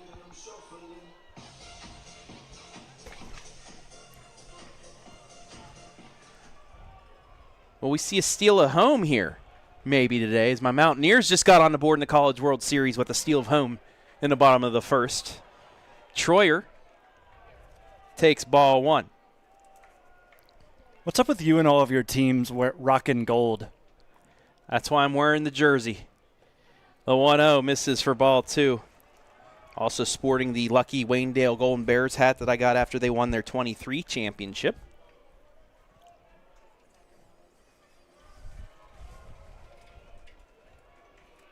The 2-0.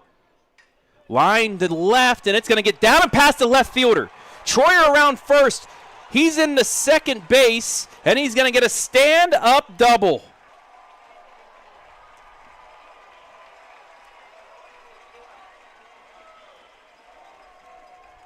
What a way to start off the top of the 5th. He drilled it to left field.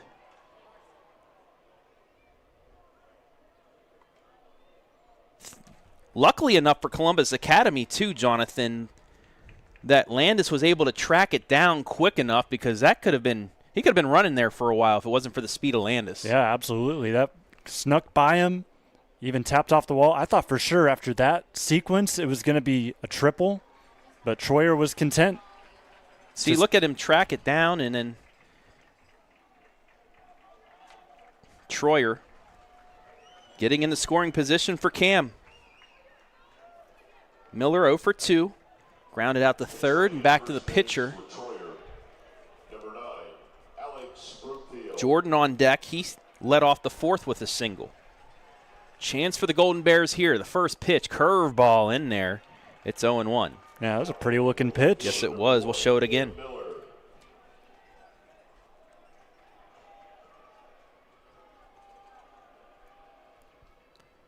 The 0-1, that one outside.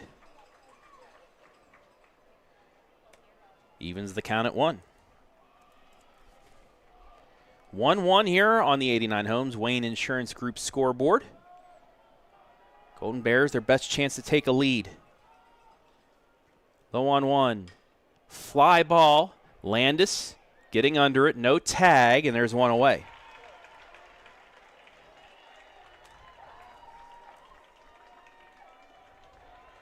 Miller got good bat on ball there, but hit it right at Landis. Shortstop number 2, Jordan Miller.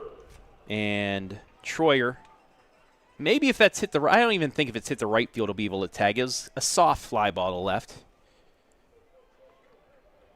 But that will bring up Jordan Miller. Singled and scored 1 inning ago to tie this game up. Curveball this time gets past the catcher.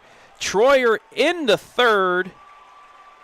And Waynedale's go-ahead run 90 feet away. Great jump on this. I think he would have gotten to third anyways, but he got there much quicker thanks to the jump he had on that ball. So now Miller, middle infield is in. First and third playing at the bag, so ground ball up the middle infield will give them the lead. He's going to fly this to right. Tagging is Troyer. Catch is made. Troyer stops. He tripped. He will not come in. And there's 2 down. Interesting.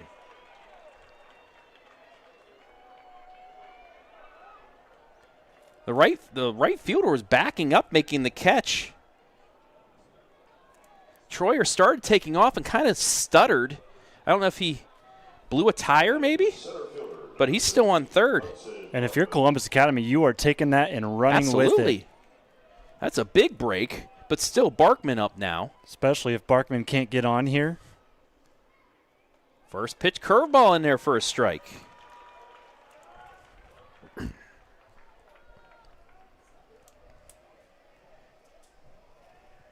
Now also, line drive up the middle, drops in, base hit, it's 2-1. Around first, into second is Hudson Barkman. It's a double. And Waynedale leads.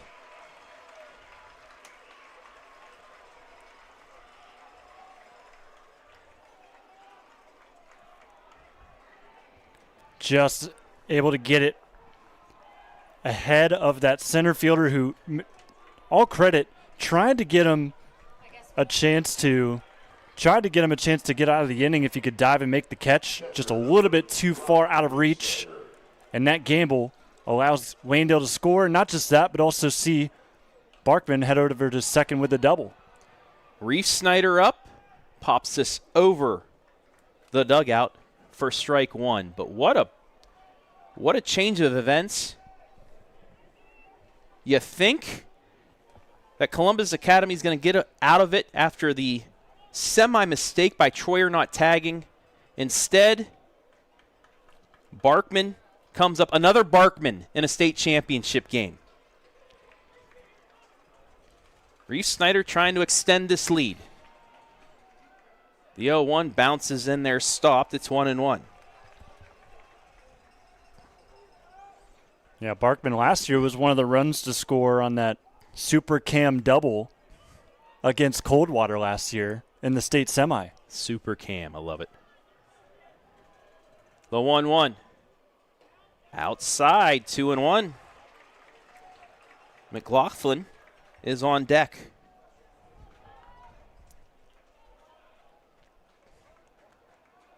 Can Waynedale add another one on here with 2 out? Barkman leads off second, gets his extended lead as that pitch curves in there to even the count at 2. Jeremiah Tennant, please report to guest services. Somebody's in trouble. Dunkel ready. Checks the runner. Releases. Runner goes. It's a ground ball to second. Throw to first. Gets him there. But the Golden Bears have themselves a lead in the state championship game. 2-1 your score. As we will keep it here.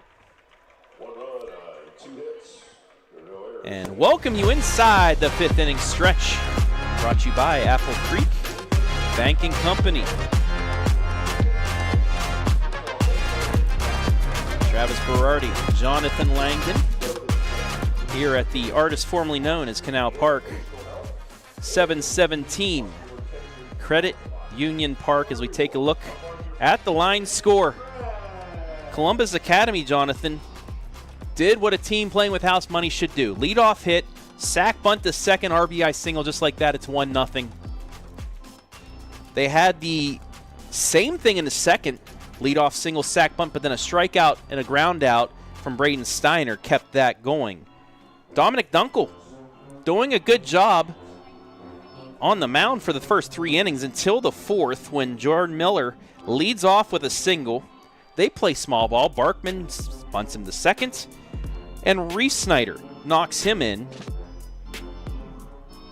making it 1-1. They did load the bases too, but 2 great plays by third baseman Thomas Ruby kept it going. Hello, Jake Furr. This is his vacation. Him and his brother and dad, they always come out here. Mr. Doug Ute gets them the passes, and he's able to get in here as he's looking at the phone. You thought Columbus Academy had some momentum after stranding the bases loaded with 1 out for Waynedale, but immediately in the 5th, Troyer leadoff double, went to third on a pass ball. After 2 outs were recorded again, he didn't tag. You thought he's going to be stranded at third, but Hudson Barkman, RBI double, makes it 2-1. That is your 5th inning stretch brought to you by the Apple Creek Banking Company. Steiner's done a much better job keeping his pitch count lower. Yes, I was about to bring that up. We were talking about it. Not even through 3, he was at 50 pitches He's at 63 right now, getting ready to start the 5th. 7, 8, 9 due up here for Columbus Academy as the first pitch in to Parrish, taken for ball 1. Congratulations to Lake Center Christian, our first state champions. They knocked off Highland in the D6 final by the score of 2-1, stranding the tying run on second in that game. We'll have a quick highlight for you later on. Steiner on the bump again with the 2-0. Pipes that just outside. It's 3-0. You don't want to get the leadoff runner back on here on 4 straight balls.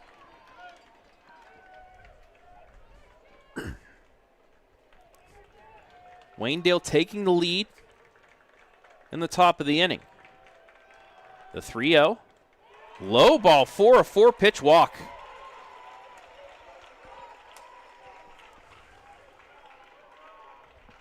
So now we'll see what they can do at the bottom of the order. You got to think we're going to play some more small ball here with the 8-hitter Donaldson. Take you out of the double play and give the top of your order a chance to tie this back up. First pitch to Donaldson is high and inside, ball 1. .40 strikes, 28 balls, 68 total so far for Steiner. Throws over the first, easily back is Parrish.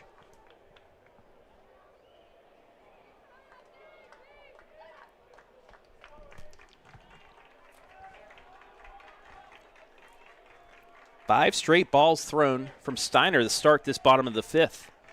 Looks to bunt, pops it up. It's in play. Oh, and a glove scoop by Steiner gets the first out. Runner does move up the second, one away, but that was nifty. Yeah, that was impressive. Just simple scoop and toss. All in one motion, basically. And that gets the job done.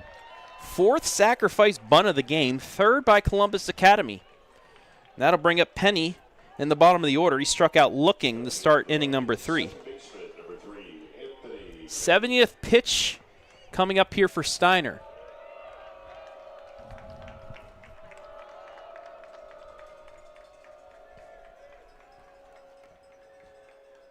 The pitch, swing and a miss, got the fastball by him. It's 0-1.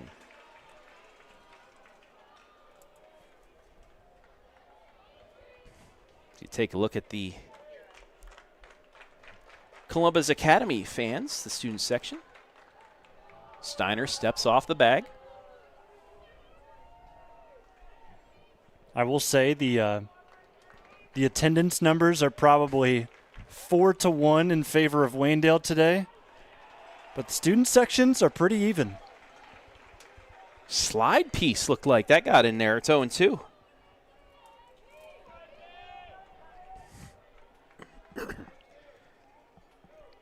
Steiner trying to keep this runner on second and get the second out here. He fakes back to second. Back goes Parrish.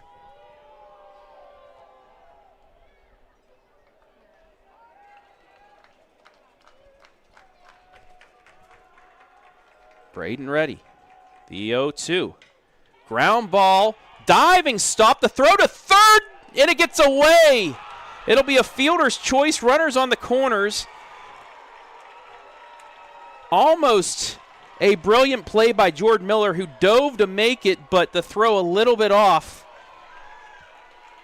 And Kidd unable to make the play, and now the go-ahead run is on first. The tying run 90 feet away, and out comes Coach Doc.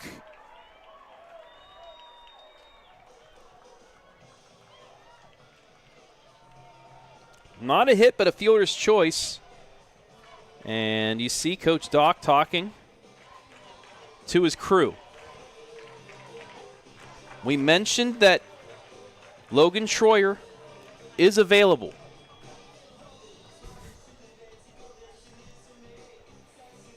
Question is, how long do you wait until you go to him? Yeah. It's a close game. Academy hasn't really had too much going on since the first inning. Steiner's been working quickly. Of course, that's changed here in this inning. But I think you can ride him until at least the end of this inning.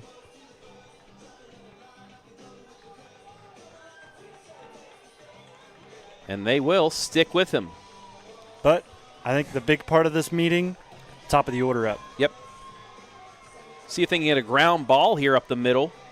Get a double play to end it. Kidd is playing in on the grass in case Academy tries the sacrifice squeeze. They won't. First pitch, a little chopper. Scoop from second, not in time. We're tied.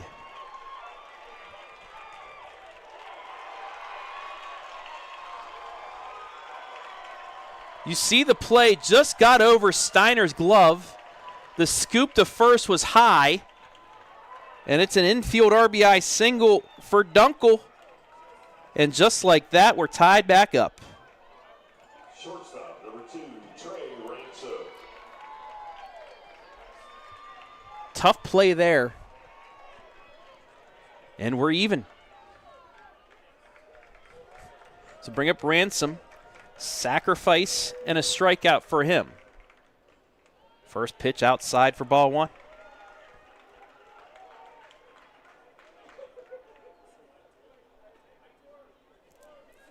Now, if that scoop was not high, they probably do get the runner out for the second out, but he lofted it.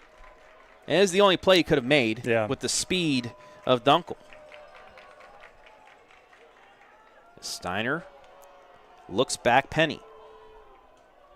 But that's exactly what Columbus Academy fans needed to cheer on their team. Yes. Energy's starting to go up in the stands. They've evened this game up again. The 1-0 outside 2-0. You got to think if this runner gets on, it might be it for Mr. Steiner. Yep. He's at 75 pitches, 45 of which were strikes. The 2-0. Piped it in there for a strike he was taking. And he knows that too. He's going to want at least an out from this AB. And you don't lose all momentum if you can get out of this 2-2. And I think you want to keep that force too. 2-1. Looks the bunt. Fouls it off, and we're even.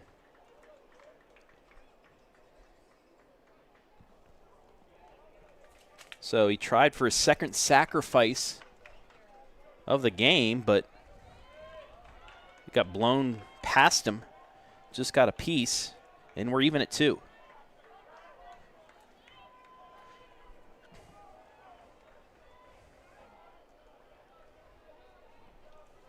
Penny on second, Dunkel on first, here with 1 out in the bottom of the 5th. Corner infielder's in right now. Steiner releases with the curveball, but it's high, and now the count is full at 3-2. Labus on deck, he's 1 for 2.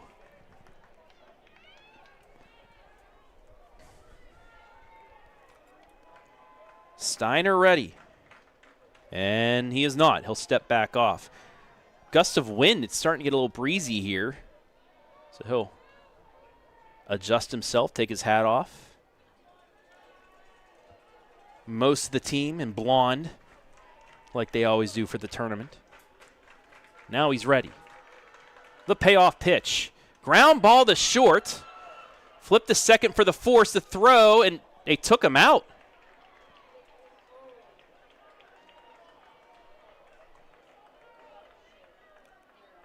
Here's the replay, but is there supposed to be, I mean, he right into his knee. That's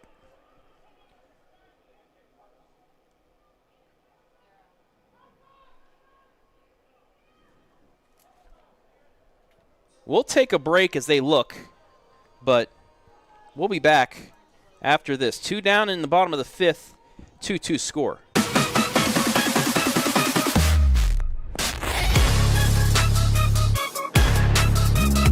From dream to design to the doorstep of your new home. At 89 Homes, we've been building custom homes built on trust since 1979. Whether you're a first-time buyer, growing your family, or ready for your next chapter, We'll design a home that fits your life and reflects your style. With over 1,000 custom homes built throughout Northeast Ohio, quality, craftsmanship, and satisfaction come standard.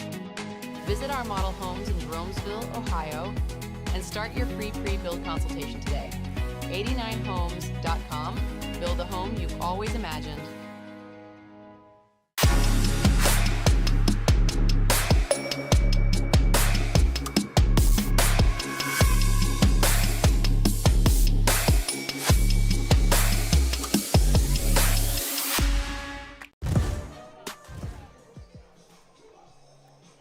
So they say he was safe. This is the play, and Coach Doc has a reason to be complaining right now.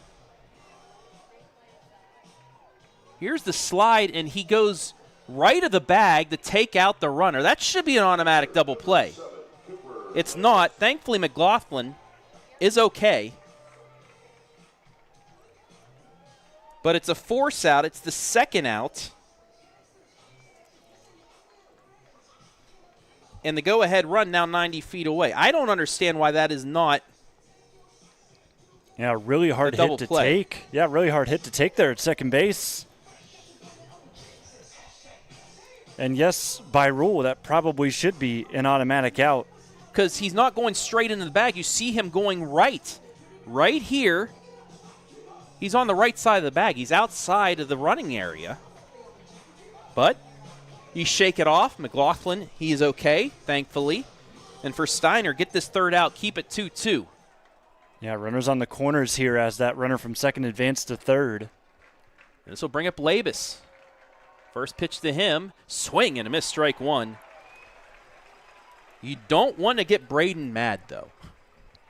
But this could be huge if Academy puts this in play and they're able to take a 3-2 lead, especially with that controversial play at second.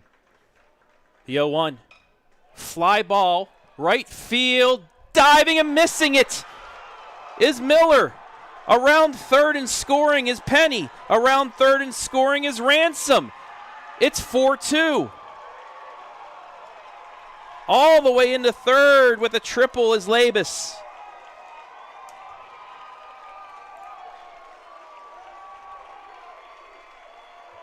Disaster. As Miller just unable to bring it in.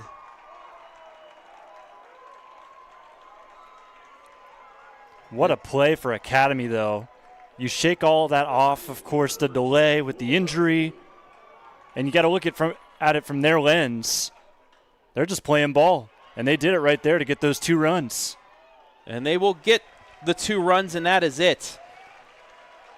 So Academy takes advantage of the interesting call. They plate 2 more, 3 in the inning, and they lead 4-2 after 5.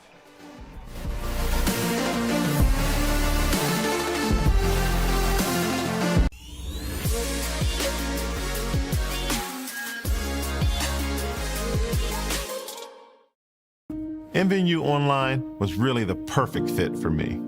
The coursework is separated into 6-week classes, and you know when everything is going to be due on day 1. I can do my schoolwork in the evenings or even just pull it up on my phone when I'm in between tasks. My degree from MVNU Online not only gave me the qualifications I needed, but more importantly, the confidence I was looking for.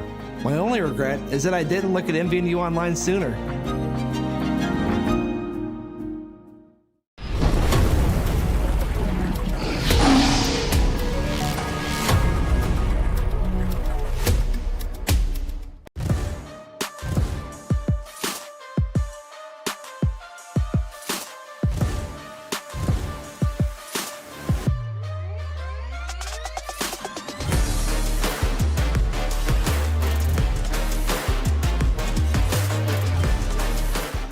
Today's Division 6 State Championship audiocast and restream brought to you on the OH Report thanks to our generous sponsors.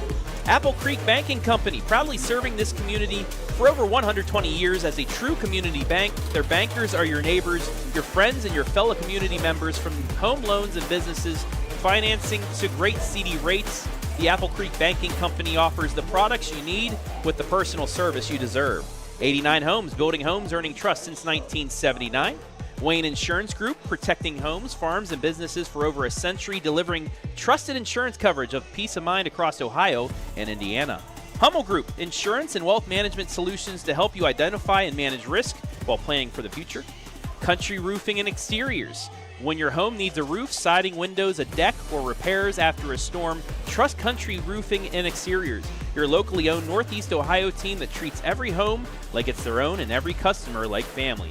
And Mount Vernon Nazarene University. Jonathan, you want to read this one since you're the alumni of MVNU? Go for it. For over 30 years, MVNU has been proving that online education can deliver on its promises. Our programs help students discover purpose while building careers that actually matter. You can see what's possible at the link in the description. Thank you all for allowing us to bring you this audio cast and restream of the D5 championship game right here on the OH Report.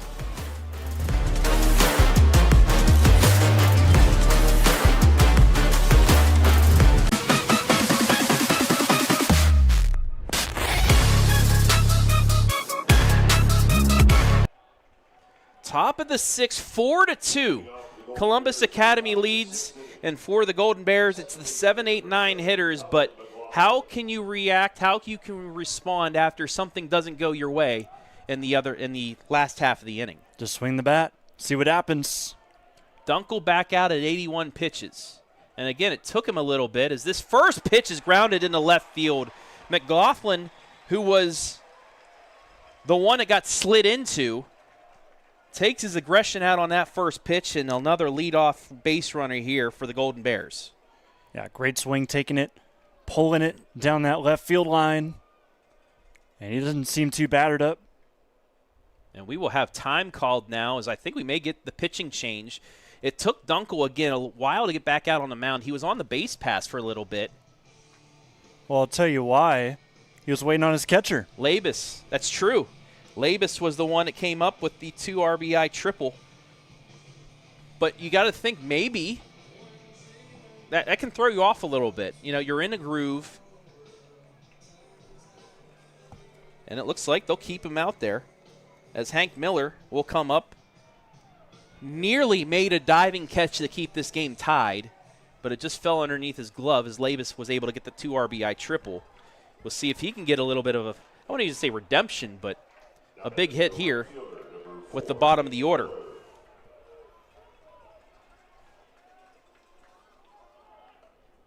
He puts down a bunt.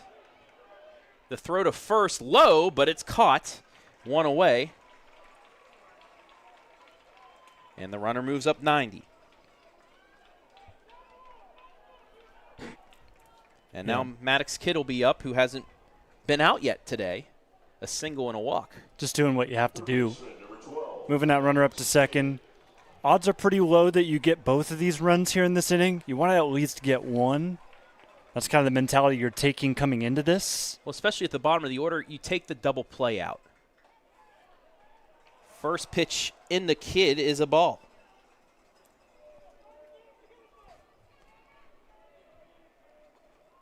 Runner on second, 1 down here in the 6th. The 1-0. Curveball is in there for a strike, and we're even.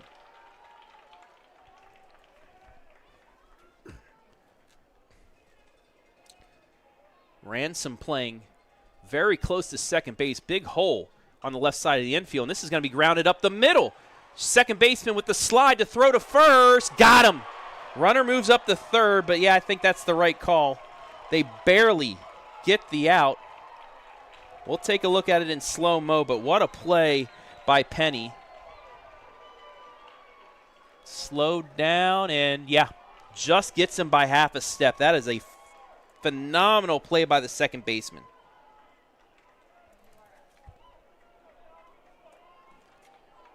That's a tough one to get to, considering the fact it was a slow roller. It took a while to get to the second baseman, and he was still able to slide over to his right and make a nice play. To the top of the order now, and Steiner. McLaughlin on third. Waynedale would at least like to get 1 run in here to cut it to 4-3. Curveball outside. It's 2-0. Logan Troyer, who's 2 for 3, is on deck. So you really can't pitch around him here. That one low. It's ball 3. What you can do is spot him. You can just try to put it in locations where you know he's not going to crank it down that left field line. But with 3-0, just go right down the middle here. And he does pipe that in there for a strike. It's 3-1.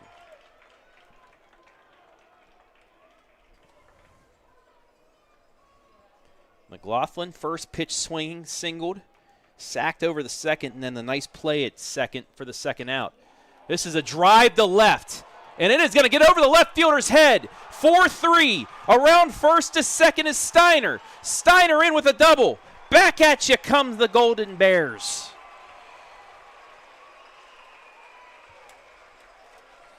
That's exactly the kind of swing we were talking about.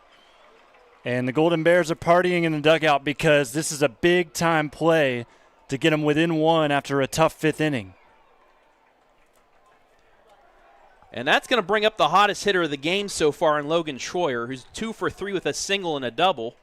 And we are going to have a pitching change before then. But the Golden Bears back at you. Another 2-out hit. Gets them in here. We'll show you the full at bat here momentarily. But that is an answer for the Golden Bears as we take a look at the replay right here. Just went with the pitch, and he drove that. If we're in Apple Creek, if we're in any other field in high school, that's gone. McLaughlin knew it right off the bat. He just walked home. And there is Steiner at second. We will have a pitching change here for Columbus Academy. We'll tell you who it is. It's Kevin Klingerman. He got the save for Columbus Academy in the regional final.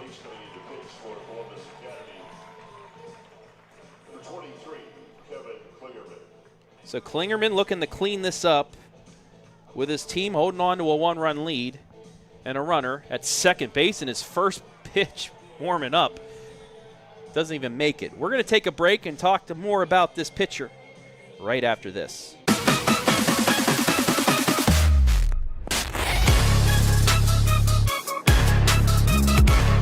mvnu Online was really the perfect fit for me. The coursework is separated into 6-week classes, and you know when everything is going to be due on day 1. I can do my schoolwork in the evenings or even just pull it up on my phone when I'm in between tasks. My degree from mvnu Online not only gave me the qualifications I needed, but more importantly, the confidence I was looking for. My only regret is that I didn't look at mvnu Online sooner.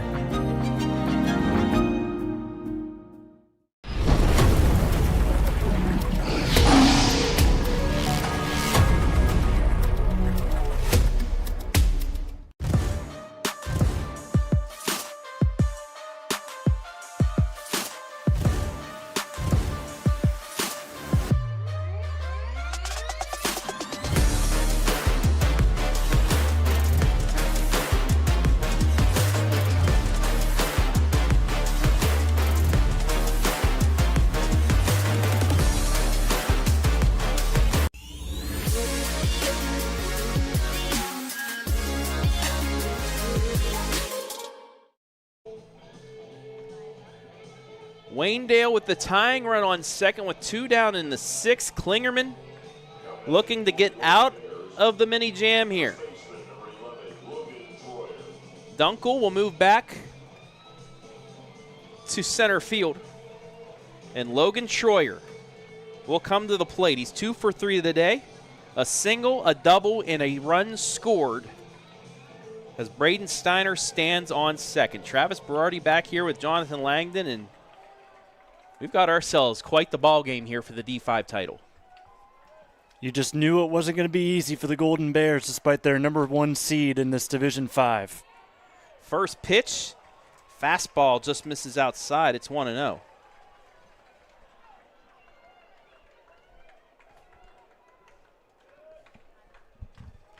Klingerman was at first to start this game. Now he's throwing.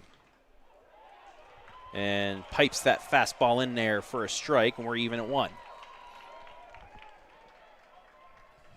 You know what I'm thinking about? We've got two teams with very similar colors playing out on the field here and then also on our TV in the box. Yes, we do. Down in Omaha. The 1-1 curveball fouled back towards us and hits the non-breakable glass. Jory's got just a foul ball. Right, but we do have a foul ball. I'm looking right at it. Do we return it? We have to, yes. We could get our credentials pulled. Troyer behind 1 and 2. He's going to have to battle here if he wants to tie this game up. Klingerman ready. The 1-2. Fouled back again. Fought it off.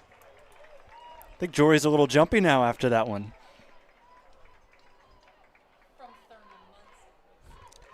Jory did take a lot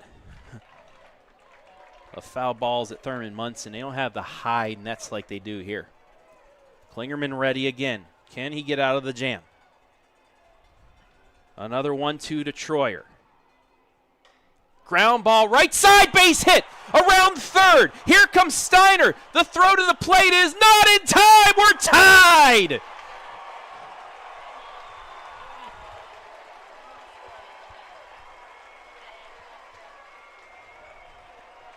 Logan Troyer, have yourself a day.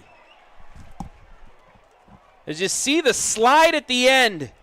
Left fielder number 1, Cam Miller. 4-4 in the 6th. This team just does not die. And now it's Cam's turn. He's 0 for 3.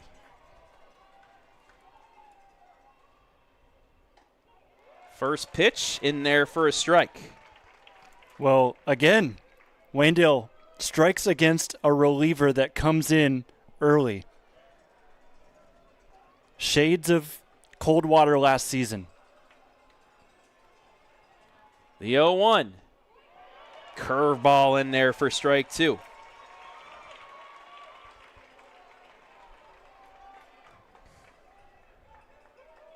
Two runs, both with 2 out to tie this back up.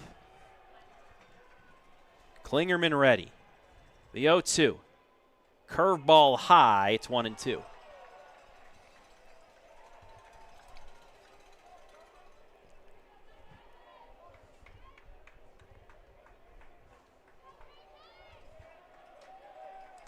Four here in the top of the 6th.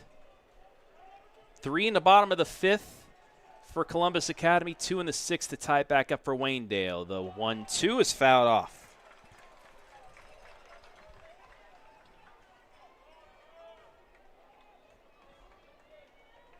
I feel like the Golden Bears never fail to keep it a close game. That's just their MO. And most of the time, in fact, a lot of the time, they're going to win said close games. Can they do it again? 1-2 again. Fastball blew it by him for strike 3. But it's this ground ball to right. That'll give Waynedale a 4-4 tie. We played 5.5. We'll see what they can do in the bottom.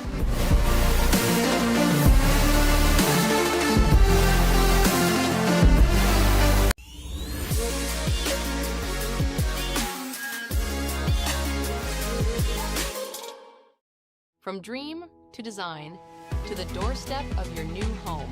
At 89 Homes, we've been building custom homes built on trust since 1979.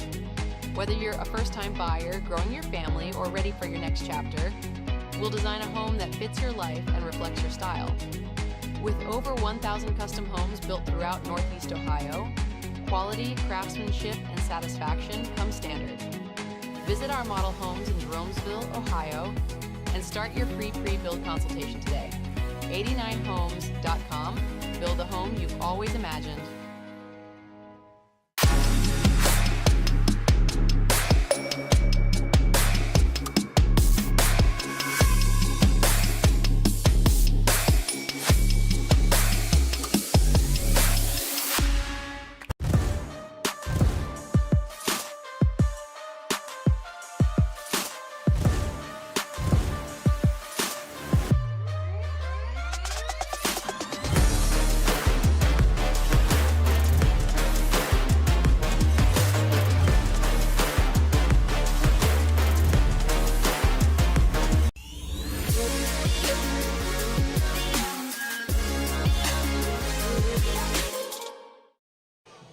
remnants of a tie ball game.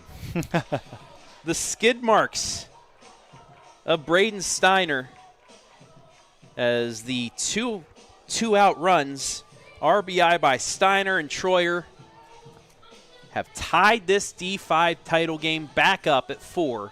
So we're heading bottom 6. Travis Berardi back here with Jonathan Langdon, and Klingerman now on the bump will lead things off. He's 1 for 2.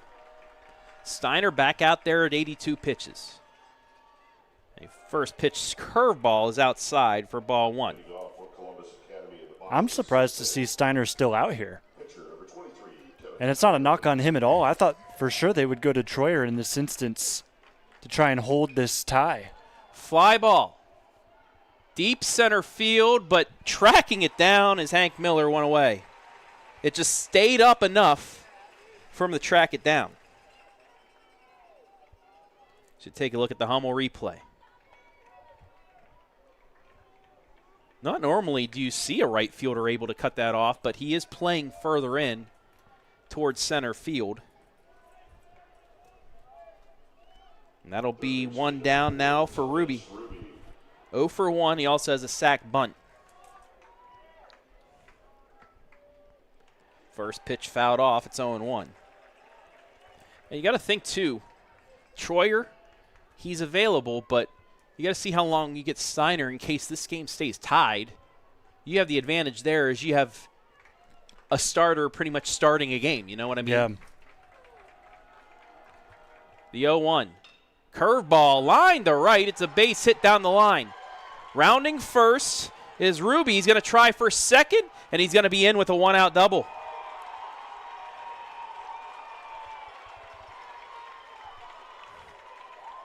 Big hit there from the 6-hitter. His first hit of the day as he just went with the pitch down the first base line and is in with a double.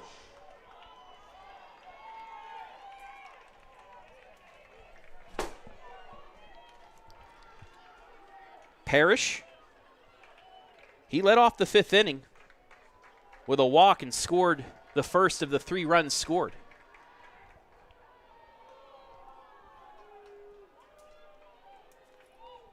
Steiner checks the runners ready. Ground ball right to second. Fielded on the first, 2 away. Runner moves up the 3rd. McLaughlin showing he's all right, making the play, and now the go-ahead run is 90 feet away with 2 down for Donaldson, who's 0 for 1 with a ground out and a bunt.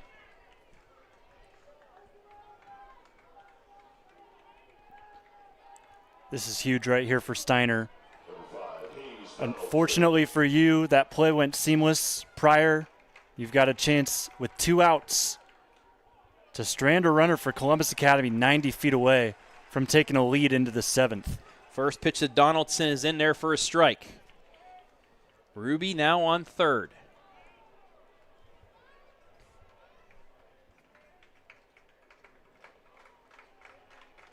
The 0-1. Looks the bunt, fouls it off. It's 0-2. And that's huge because if that was not fouled off, that goes to the backstop and the Vikings take a lead. I think the reason it got to the backstop is because it hit off the bat and deflected too. Maybe. From our vantage point, it didn't look like it, but also at the same time, some fans were a little confused too and maybe thought it could have gotten away. Umpire did hear something hit. So now Steiner ahead 0-2. Can he keep this game tied to head to the 7th? The 0-2.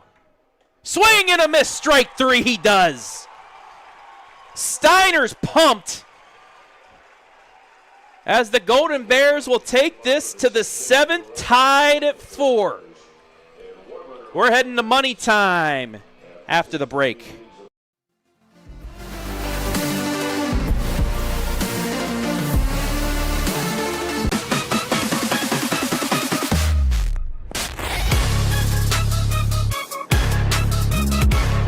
MVNU Online was really the perfect fit for me.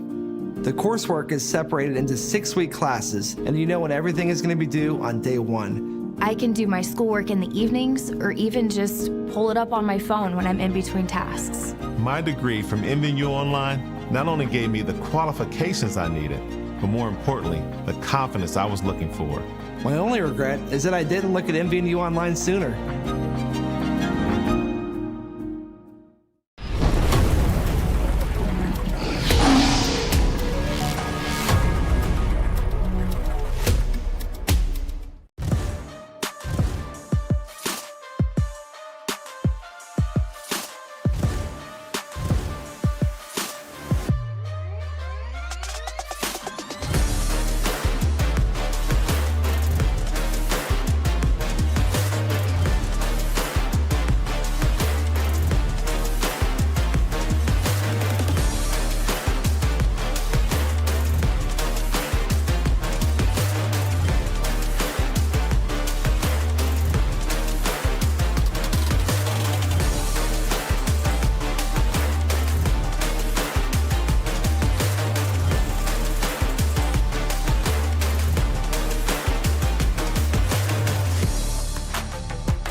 To the 7th we go. There's that foul ball. Nobody's come to retrieve it yet. Waynedale. Steiner getting a big strikeout to end the threat and strand a runner on third as we head to the 7th. And as we were in break, we watched Logan Troyer run out to the bullpen. We'll see if he comes in for the save situation or in a tie game, as Waynedale has 4, 5, 6 due up, as Jordan Miller will lead things off against Kevin Klingerman. First pitch is high and inside, ball 1. Of course, as the batter, you got to try to back away from those pitches. You're pretty much expected to, but I think you could have tried to eat that. The 1-0. Curveball is high as well. It's 2 balls and no strikes. All credit in the world goes to Klingerman. He's throwing strikes, but so far his call to the bullpen has been unsuccessful, as Waynedale's really taken advantage. 2-0 is high, ball 3. Miller only has 5 stolen bases on the season, but Hudson Barkman on deck already has a sac bunt.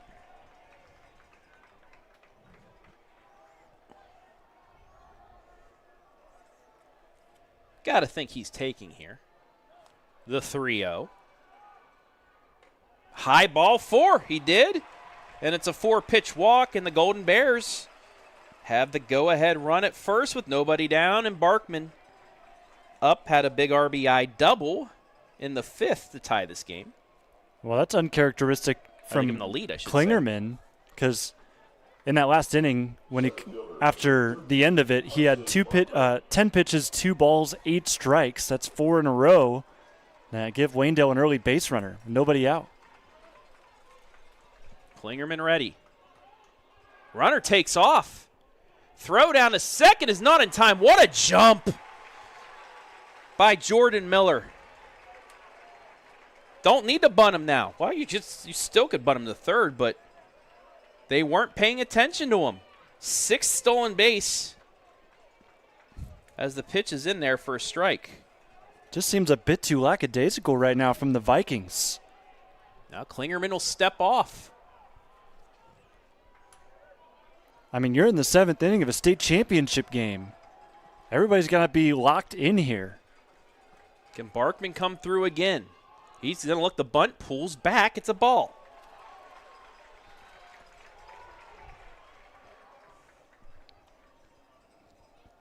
Well, Trav, can Barkman deliver again? He's got 22 RBI on his season. 23 would go very sweet against number 23, who's about to release the 1-1. And one of them's today. Pulls back on the bunt, but it is a strike on that outside corner. It's 1-2. So now Barkman, you got to think, will be swinging at this. I mean, that last hit he had was the RBI double. There is Coach Doc giving his 5 batter, his center fielder, some confidence. Klingerman trying to keep this tied going to the bottom of the 7th. Has some work to do with the go-ahead runner on second base, though. The 1-2. Fouled it off. He reached and just got a piece.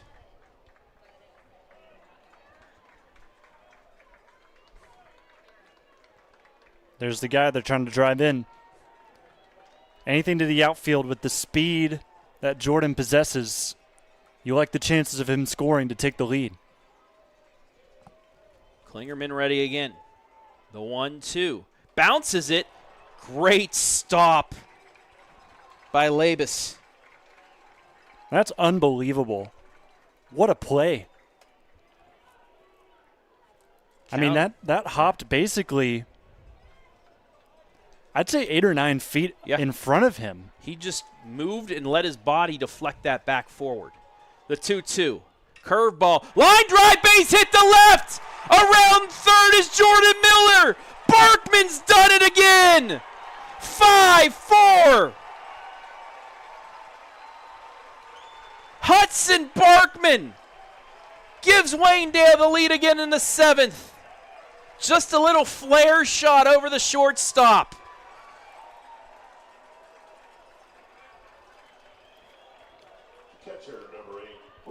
Back-to-back ABs for Barkman. And that's the hero of this game right now. Here in the 7th, lead now fully in the hands of Waynedale. And Jordan Miller is ready. First pitch to Reese Snyder is outside for ball 1. So it's looking like Jordan Miller, or my correction, Logan Troyer. I was looking at Miller, who just scored, but Troyer is ready. It's looking like he's going to be able to come in for a save for a state championship. He had to win last year, and he could have a save this year. The 1-0. Runner goes. Not in time. Easy stolen base for Barkman. And now he's in scoring position with a big insurance run. And we're going to have a mound meeting. They just won't go away, Jonathan. We've seen this multiple years. They never do. And then by the end of the game, they feel so in control that they just enter a groove. And I think that's what Columbus Academy is worried is going to happen here. Just that continuous loop of runner on second, drive them in with a single, runner on second, drive them in with a single. It's got to stop somewhere, and that's where this coach is going to run out and urge Klingerman to change something up. And that is why Waynedale could be the D word if they're able to win this game. 10 hits by the Golden Bears here.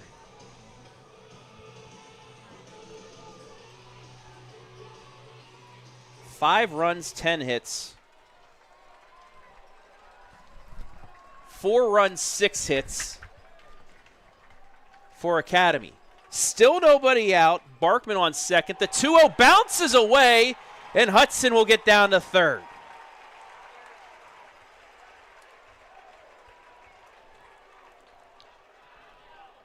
That is not what you want after a meeting to the mound.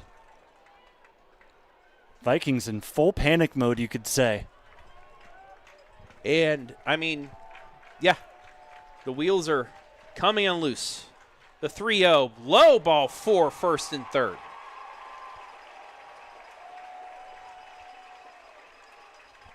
Still nobody out.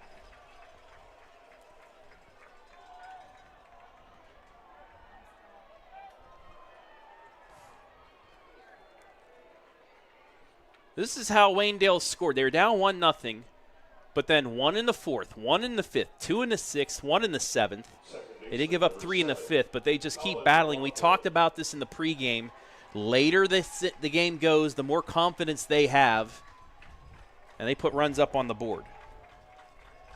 McLaughlin now up. He's reached base his last two as the throw over the first not in time as Reef Snyder's back. He walked in the fourth. He singled the lead off the fifth and scored the third run of the game for Waynedale. First pitch. Runner goes from first. Not even going to be looked at.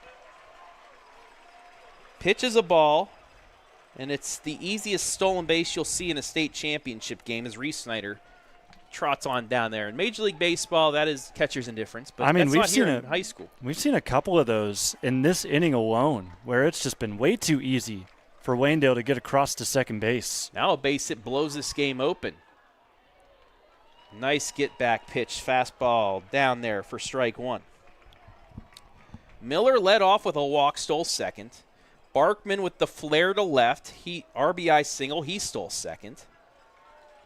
He's now on third after a wild pitch, and then Reef Snyder a walk and a stolen base. The pitch, fly ball to right. Back and tagging is Barkman. He's going to try for home. Here comes the throw to the plate, not in time. It's 6-4.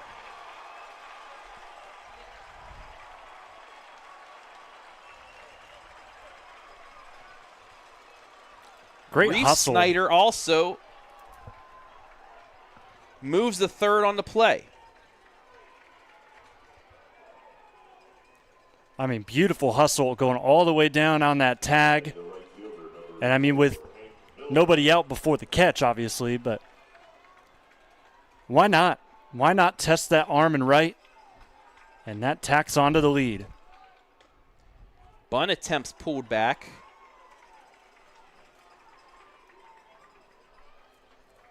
So it is a sac fly. RBI for McLaughlin, as he's had a very good day at the bottom of the bottom of the order has been impressive for Waynedale as well. 1-0 in there for a strike, 1-1. Couldn't show you that replay. I almost ran out of space on my computer. I had to delete a couple things to get a replay back up and running, but it's what you get at the end of the season. Still a runner on third. As that pitch just misses outside, it's 2 balls and a strike. Hank Miller, strikeout in the third, reached on a fielder's choice in the fourth, sack bunt in the sixth. The 2-1. Swing and a miss on the off speed, and we're even at 2.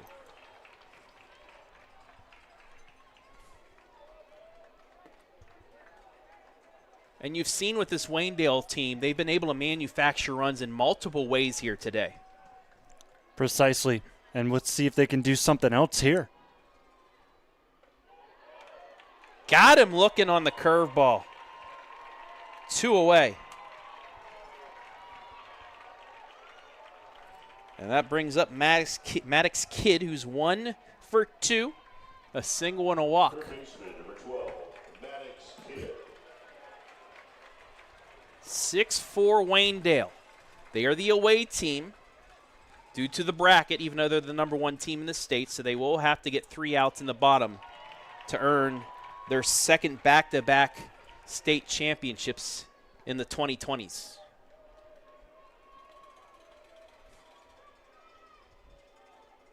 The 0-1. Outside, 1-1. There's been some really impressive dig-ups behind the plate. Yes. He's a brick wall back there. That saves another run.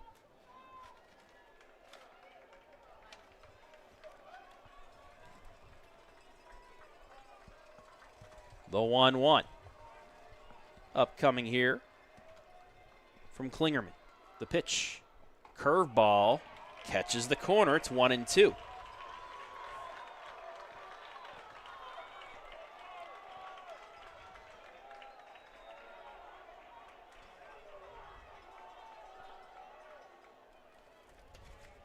Trying to keep this 6-4. The pitch bounces over the catcher. Run's going to score.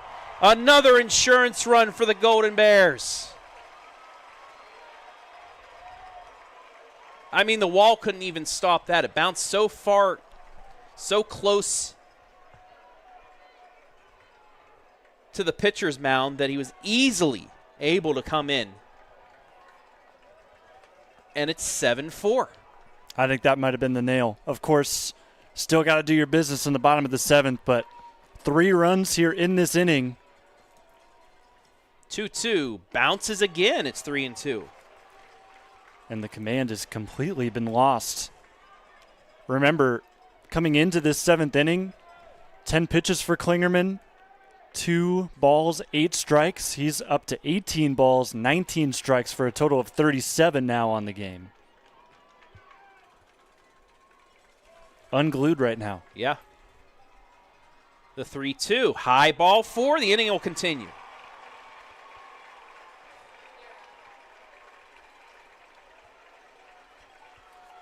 And back to the top of the order. Looking at some other teams that have made great runs. You look at Cincinnati Elder, 52, 55, 56, 58, 59, 60 state championships. They lead all time with 12. Archbishop Moeller, 12, 13, 15. Newark Catholic is the first pitch to Steiner taken for a ball. Newark Catholic, 2003, 4, 6, and then 13, 15, and 16. They've had back-to-back championships 3 times.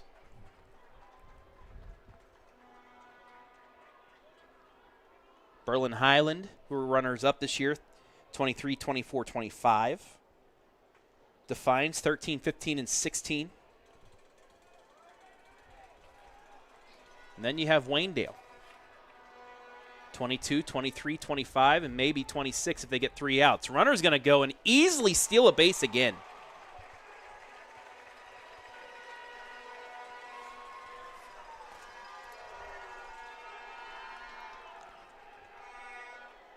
As I hear some... I was going to say, who has the horn? Are we at the World Cup? The Vuvuzelas or whatever? The Vuvuzelas. Vuvuzelas, yes. Or a... Oh, is there a... Oh. I see. It's our next game. It's Mahler. It's the Mahler student section. They have arrived. They're letting everybody know. Mahler throwing their ace, who also a football recruit at Kentucky, chucked 100 twice yesterday in their win. Pitch is in there for a strike. It's 2-1.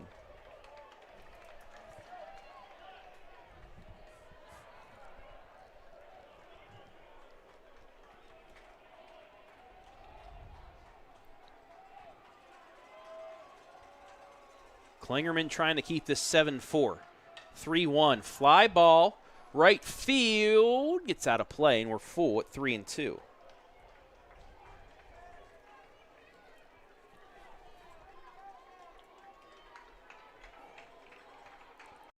The chance to put an exclamation point on this game.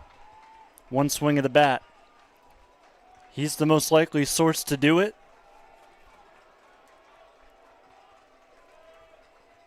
Payoff pitch. High. Oh, it hit him. High and inside.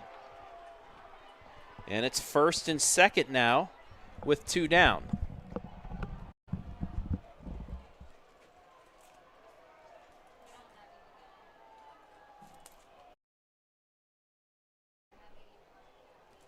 So, inning continues, and looks like we are going to have a pitching change. Maybe, at least a mound meeting. As it seems like Klingerman, control losing a little bit.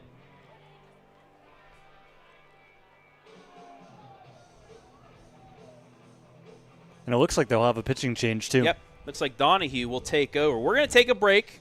We'll be back to talk to you about the next pitcher. Here in the 7th, Waynedale leading 7-4.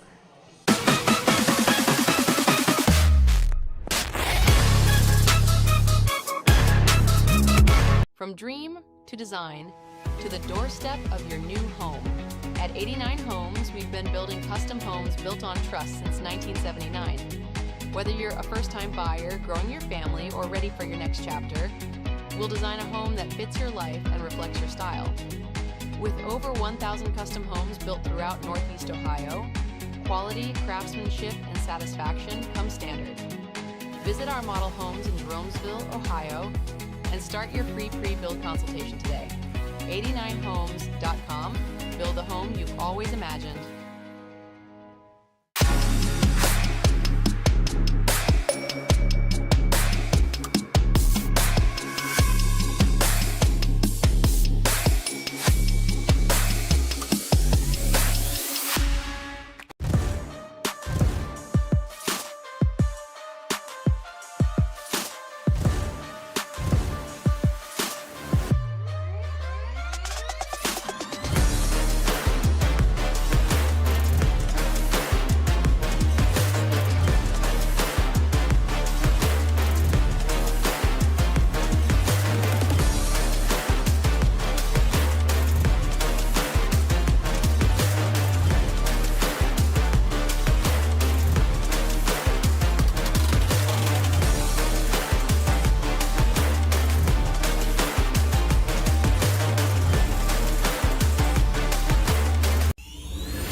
It's Will Donahue who will come in now and try and get this third out in the top of the 7th. Waynedale has scored 3 to take a 7-4 lead.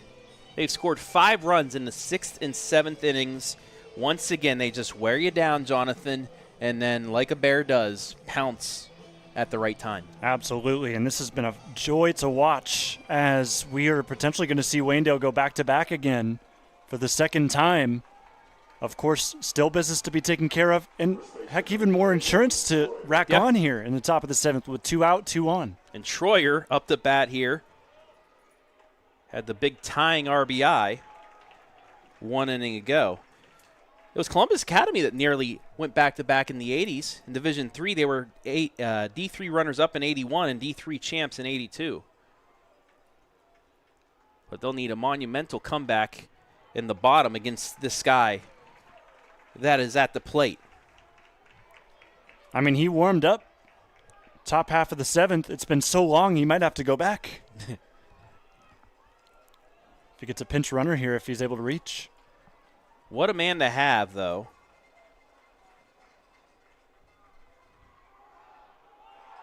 As the ball gets away. The runners are going around third. In to score. All the way from second is Kidd.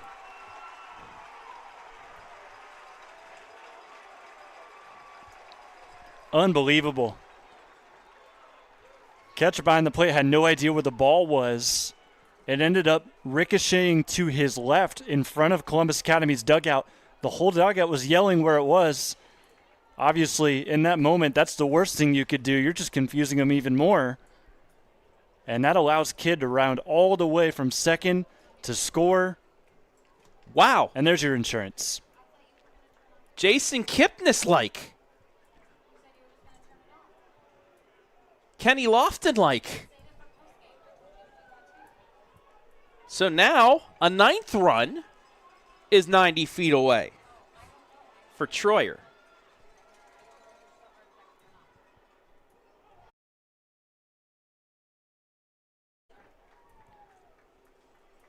So that one fouled off, stays 1-2.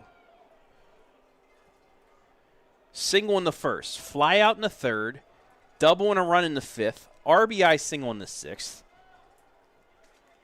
We'll see what he does here before he will most likely take the mound, as that's overthrown. Bounces in there, another nice stop by Labus. It's hard. This is where you get to the point of Waynedale. They've been here before. They know how to close out games. And it's very clear. Pitching change has not done anything to change the fact that these pitchers cannot get it across the plate. 2-2, fouled back again. I mean, how many skips in the dirt well short of the plate have we seen from the Vikings in the 7th? And is it just the moment as well? 2-2. Overthrown. Ball gets away. The 9th run's coming in.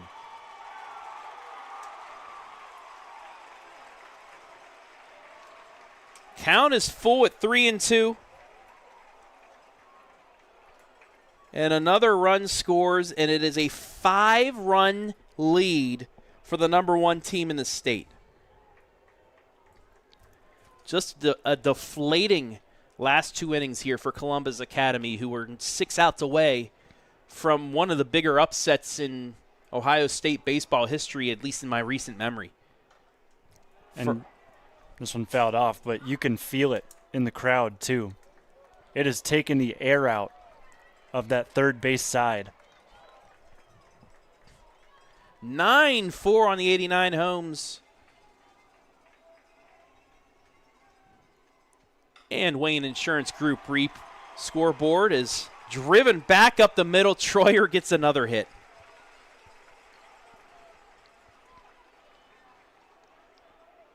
This has been some show from the Golden Bears. And I mean, we're running out of things to say. Troyer now won't be eligible for the save if he comes and gets 3 outs, but if he gets the 3 outs, 4 for 5, MVP worthy, right? You also got to think about Hudson Barkman. Yeah, that too.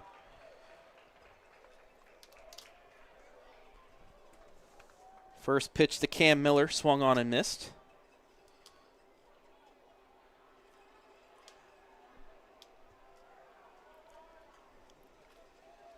It is a now state tournament record in Division 5, 4 hits. Miller flies this to center field, but right at the center fielder Donaldson for out number 3. But the Golden Bears put 5 up on the board. They are 3 outs away from their second back-to-back state championships in the last 5 years. We'll be back.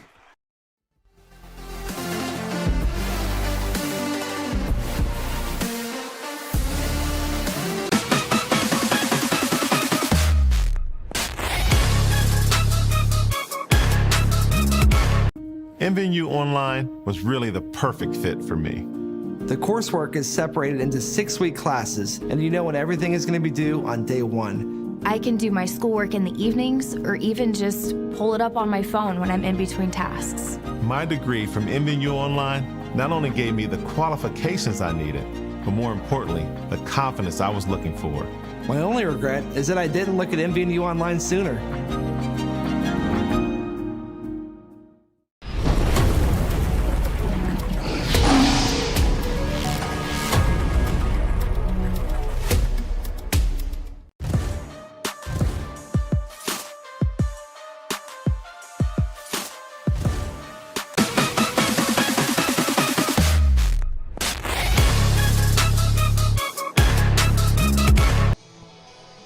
Five-run lead, so Steiner's coming back out at 90 pitches to try and finish off the complete game for a state championship. Travis Berardi back here with Jonathan Langdon. And this game got flipped on its head really quick in the last 2 innings. Columbus Academy had all the momentum. They took a 2-run lead after the bottom of the 5th. But, you know, Waynedale had fight in them. 2 in the 6th to tie it up, and then 5 here in the 7th as they are 3 outs away. 9-1-2 due up for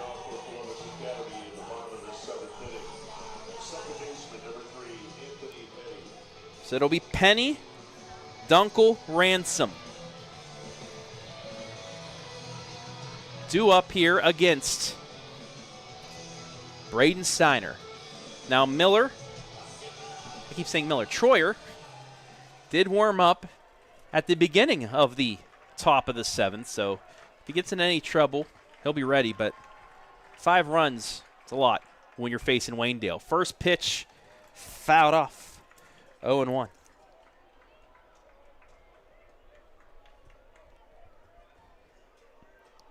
One of the most impressive innings I have seen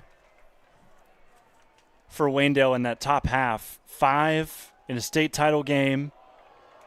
Now, a lot of it also comes down to some wild pitches being thrown there and allowing. Yeah, only 2 hits for the 5 runs. But again, it's the patience. They make you work if you don't get in the strike zone. The 1-1, swing and a miss, strike 2. Now, I was talking about Troyer because we expanded to 7 divisions. The records are a little bit skewed, but he does now hold the record for most hits in an individual game in D5, and he's tied the Waynedale record, which was 4 by Dylan Rayburn in the D3 final in 23. 1-2 curveball just outside. We're even at 2. Now, I'm not going to make you work too hard, but I'm curious how many D5 records Waynedale holds as a team. Well, all of them. We'll say this is swing and a miss, strike 3, 1 away. The D5 stolen base record was 3 by Lynchburg Clay and by Waynedale. So they broke their own record there. So we get back to Dunkel in the top of the order. Most hits in a D5 title game, 7. That's broken with 11. Most runs in an inning, 2. That is broken by Waynedale in the 7th. First pitch high and outside to Dunkel. It's 1-0. Well, you said most runs in an inning was 2? Yep, not anymore. It was in the bottom of the 5th, Columbus Academy, because they had 3. Most runs in a game, 4. They have 9. The 1-0 misses outside. It's 2-0.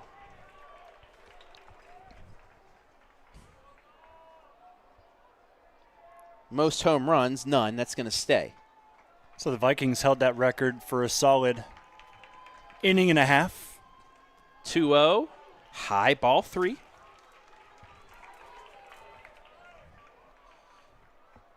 Individual records, Cam Miller, 2 RBI. Was the most in a D5 game. Hudson Barkman will tie that.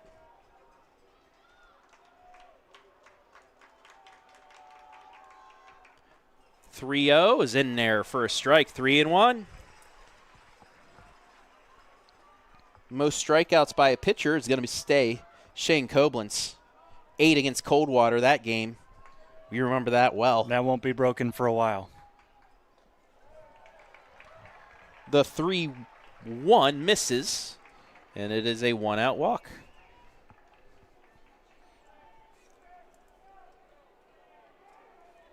And that'll bring up Ransom. I don't know what it is about the last name Koblenz, but it just feels like pitchers, that's their domain. Because we saw Lake Center Christian, Koblenz pitched a complete game there to win the Tigers their D6 state title earlier today. Throw over the first, not in time. Waynedale can join Newark Catholic as teams to repeat. Now, Newark Catholic back-to-back 3 times, back-to-back three-peat. Waynedale can do this, but in the same decade, in a 5-year time, that'll be the first team to do that ever.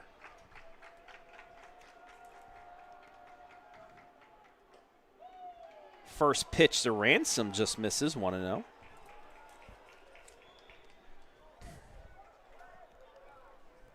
You're seeing history here, Jonathan. In a lot of ways. In a lot, yeah. A historic team. A pitch just outside. It's 2-0 as Columbus Academy still trying to battle back. Those wild pitches came up huge now. Because if not, he gets on base, the tying run comes to the plate, but those 2 late wild pitches scoring runs blew this open. Snap throw to first, back in time is Dunkel.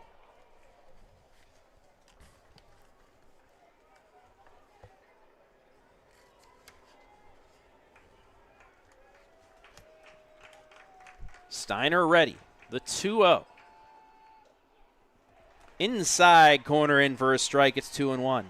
And, of course, with 7 divisions, things get moved around a lot and teams get moved around a lot. I want to shout out Cardinal Mooney, a team last year that lost to Waynedale on their way in the state tournament. 2-1. Inside corner strike 2. They will play Perkins tomorrow in a game on the OH court. Perkins, the number 3 team in the state, came oh so close to walking off for a state title last year, but lost to Lake Center. Or not Lake Center, Lake Catholic. Same thing happened to Canton Central Catholic, who also ran into Waynedale last year. They moved to Division IV, and they made it all the way to a regional title game. 2-2. Line drive, right field, base hit. Around second, heading for third is Dunkel. He's going to get in there. Runners on the corners.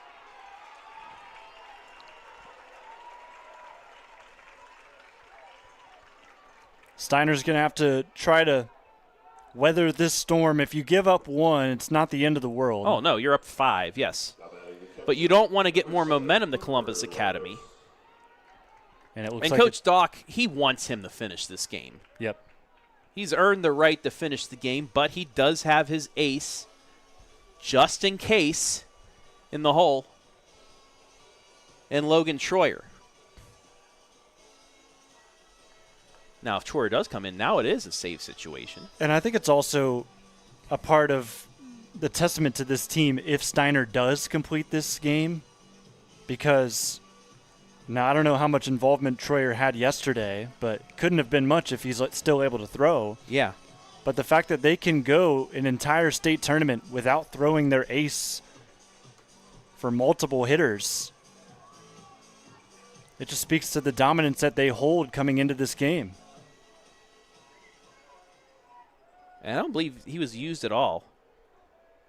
It was Miller that closed things out.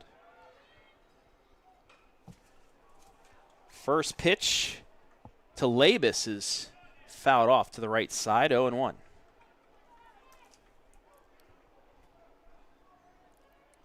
Runners on the corners here, 1 down in a 9-4 game. The 0-1.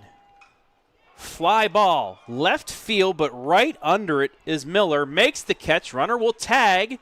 It's 9-5. Yeah, and I like that play. Don't even try to go for the play at the plate. Keep that lead runner now at first with 2 out. No need to throw and potentially have him advance on the throw. Just playing conservative here. You're up by 4 runs still, so that's certainly another reason why you don't have to go for the plate. And this will bring up Donahue, who came in to finish the inning at the mound. Waynedale and out away.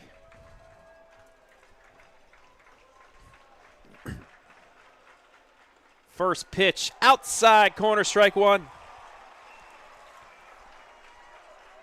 Audience starting to come to life again. Golden Bears can taste it.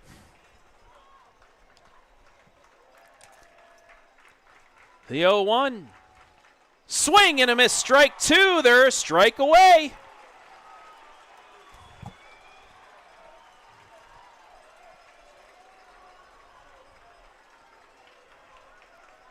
Pitch 110 coming up for Braden Steiner.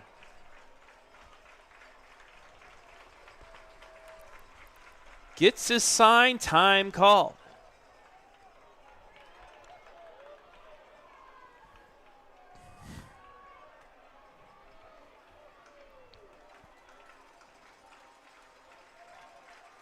Back on the mound, the 0-2. It hit him.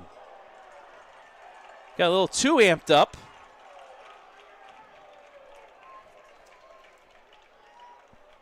And Donahue will make it the first. And now, tying runs on deck. Yeah.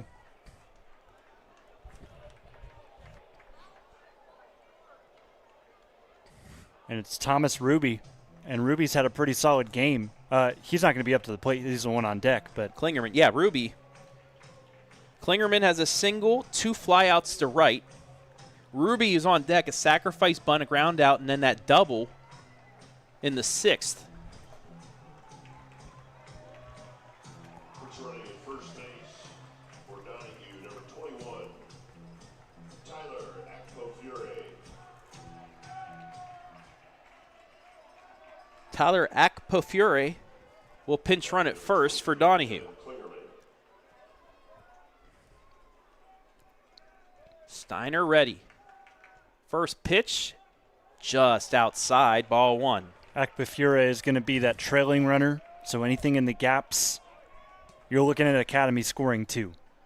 Maybe you think here, this might be the last batter for Steiner no matter what. The 1-0 misses. It's 2-0.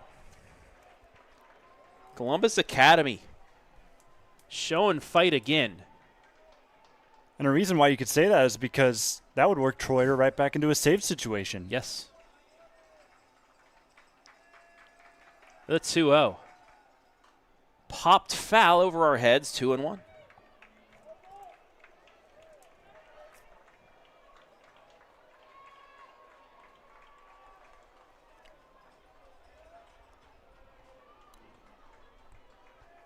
Two balls, one strike here to the 5-hitter Klingerman. Trying to keep Columbus Academy's hopes alive. The 2-1. And it hit him. Bases are loaded. The tying run will come to the plate. And here comes Doc.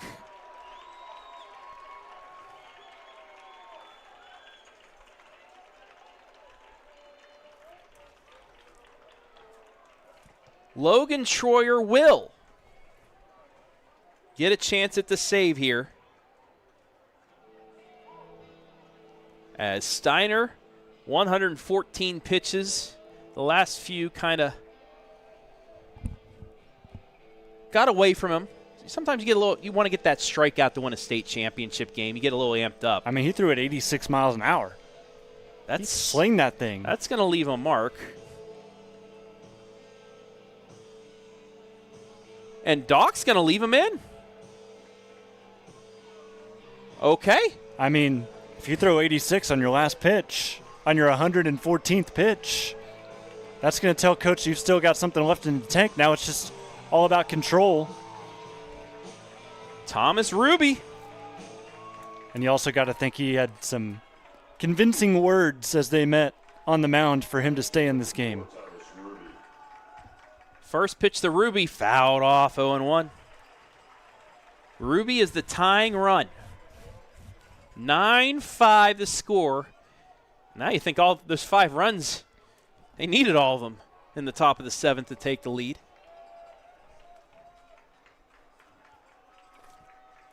Steiner's 0-1. Curveball in there. He's a strike away again.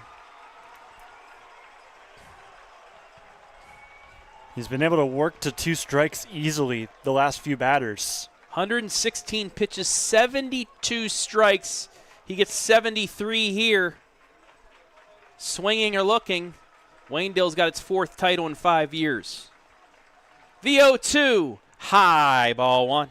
You can tell he wants to finish him with the fastball. Yes, that was 83 on the gun. No, it's actually 86. Or 86, yeah, they didn't have it updated yet. Trying to pepper it past him. Maybe see does he go off speed? I don't know. We'll find out now. This pitch fouled off. And 83. It's interesting that his off speed has been his more accurate pitch to this point. Every time he tries to fire one in there, and that's where chaos has kind of ensued here in the bottom of the 7th. Steiner ready again. The 1-2. Fouled off the end of the bat. That time he did go off speed, and Ruby barely got a piece. 73 on the gun.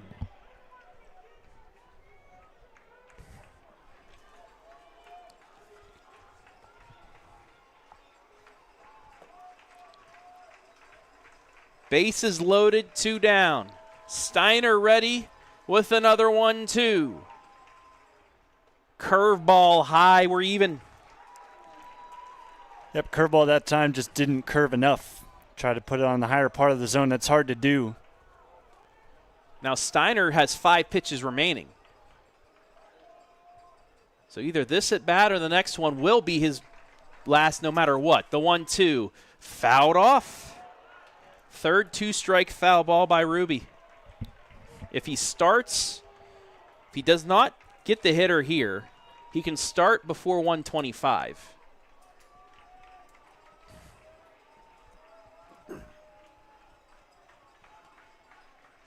Braden Steiner with 2s on the board now. Pitch 122. Got him looking! Waynedale's won it!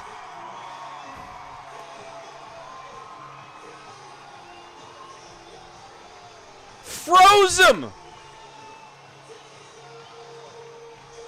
As you take a look at the dog pile, here is the last pitch. The Golden Bears, it's a dynasty. What a game, what a finish here. Tying run at the plate. Golden Bears at the top half of the seventh. Too. They're golden, don't matter. Top half of the seventh put up 5, and still we're in a situation where things could have spiraled, but Steiner stays composed on the mound, and just before that 125 pitch limit, gets the job done, and everybody consoles him as they are now champions again, back-to-back for the second time. We will take one quick break, be back with the trophies and the medals right after this.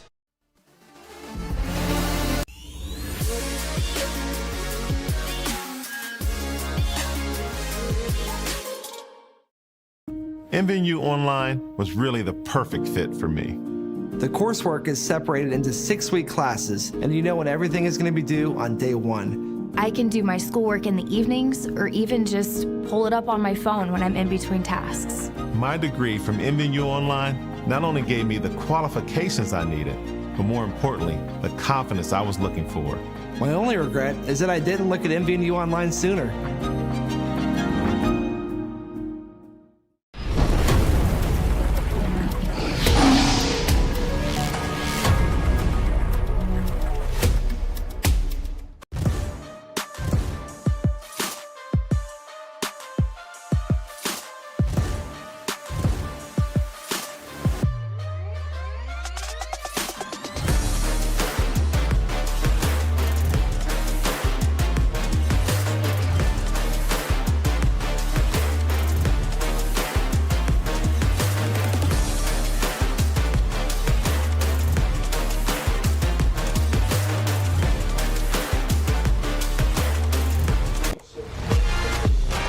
Back here at 717 Credit Union Park, where it is golden time for the Bears as they will receive their medals. But first, it is time to see the medals and trophies for Columbus Academy. Number 6, Charlie Pizzotti getting his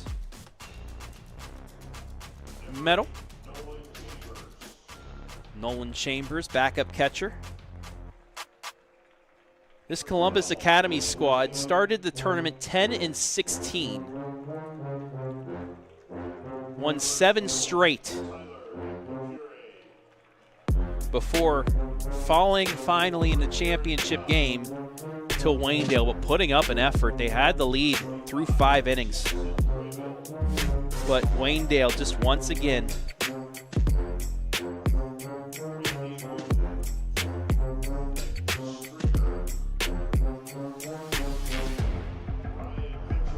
there's Ryan Mitchell.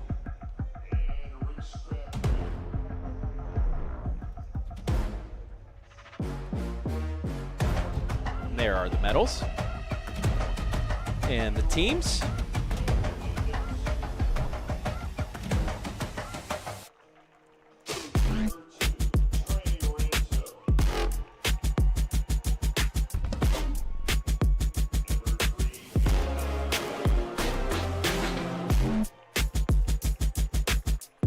What a run for Columbus Academy out of the Central District. Started off knocking off our team and the Mount Gilead Indians on the road, and that just sparked them to a district title.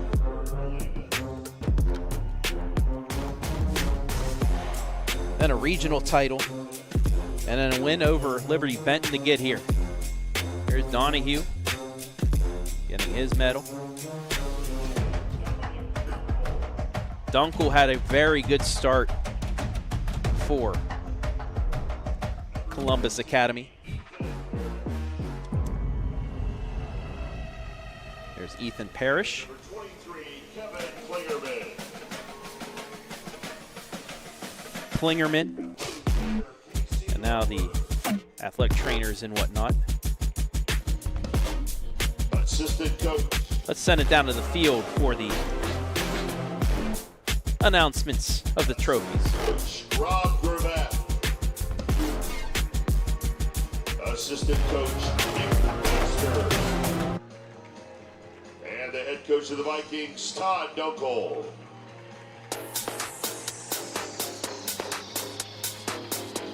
Now please welcome OHSAA Associate Executive Director Kristen Ronay and OHSAA Board Member Glenn Gillespie, who will present the 2026 Division 5 State Runner-Up Trophy. Vikings, I'd like you to take a second and look up into your fans and find your families, because I know those people in those fans are so proud of what you just accomplished this season.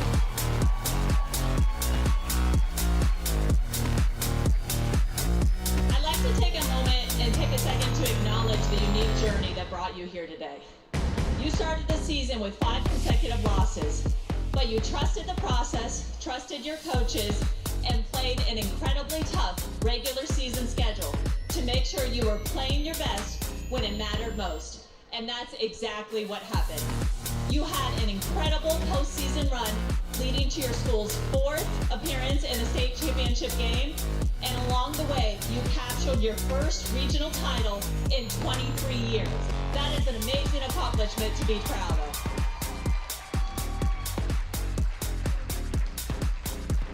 And with your appearance here today, you cap off an incredible season and school year for Academy Athletics.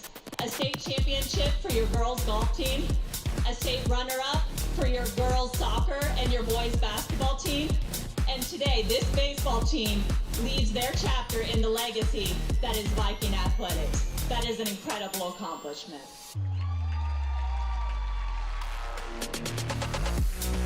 I'm joined this afternoon by Glenn Gillespie, who's a member of our board of directors, and it's our pleasure on behalf of our board, executive director, and staff to present the 2006 State Runner-Up Trophy to Columbus Academy. Congratulations, gentlemen.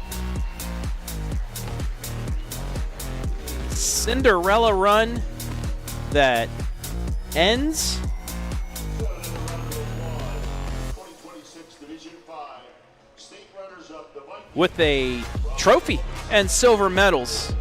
I mean, that's something that if you asked them before the tournament started, that they would be happy with. As we now will head down to the field and give the gold to the Bears. Waynedale Golden once again.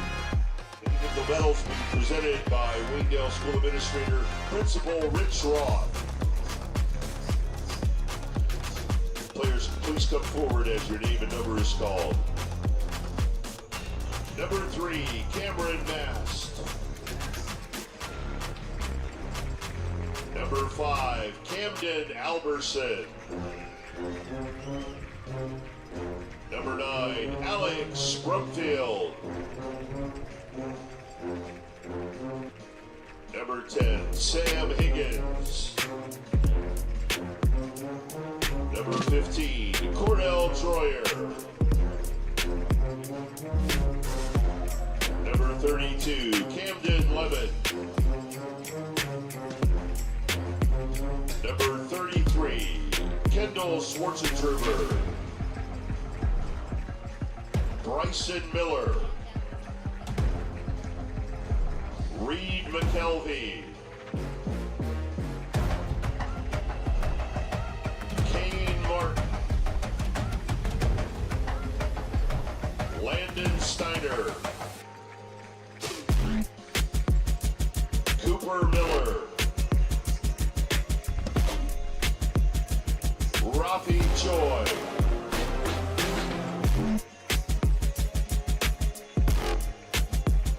Number 1, Cam Miller. Number 2, Jordan Miller.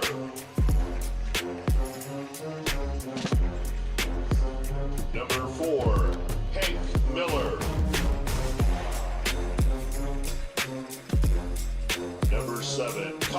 McLaughlin. Number 8, Brock Reefsnyder. Number 11, Logan Troyer. Number 12, Maddox Kidd. Number 13, Hudson Markman. And number 23, Braden Steiner.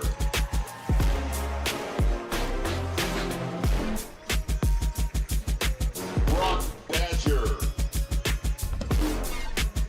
Gabe Sundberg. George Crone. Assistant coach Jay Mast. Assistant coach Hayden Mobley.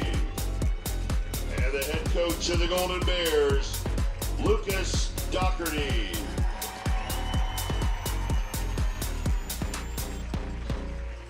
And now OHSAA Senior Manager of Eligibility and Technology, Ronald Sayers, and OHSAA Board Member John Carter will present the Division 5 2026 State Championship Trophy.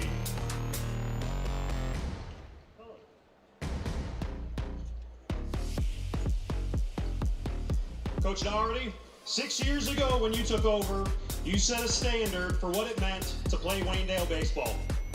Coming into this year, you knew you would get the best shot of every single team you faced. So the Golden Bears took that challenge head on, and you have gathered an astonishing 30 wins over the year. This tournament run had some thrilling moments, including a 4-run 7th inning to capture your 5th straight district title, a regional run that secured your 5th straight trip here to Akron, and today you continue to show fight, putting up 5 in the 7th to secure your 4th state championship in 5 years.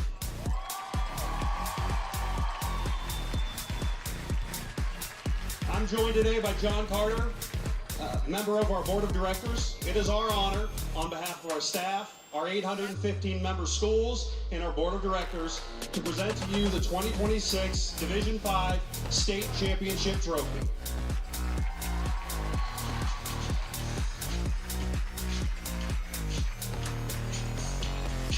There they are, the champs once again.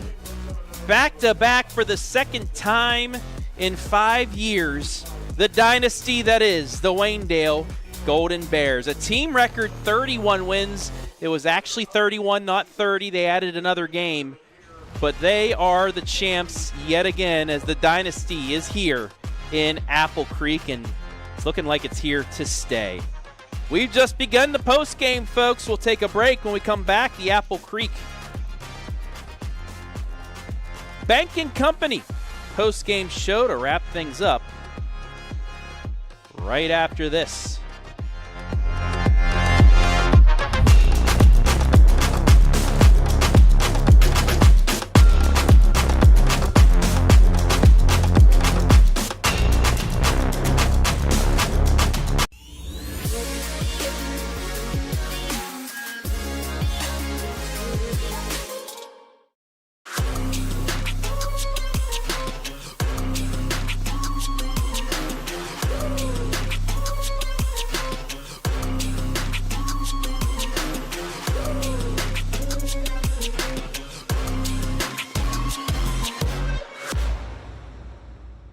From dream to design to the doorstep of your new home.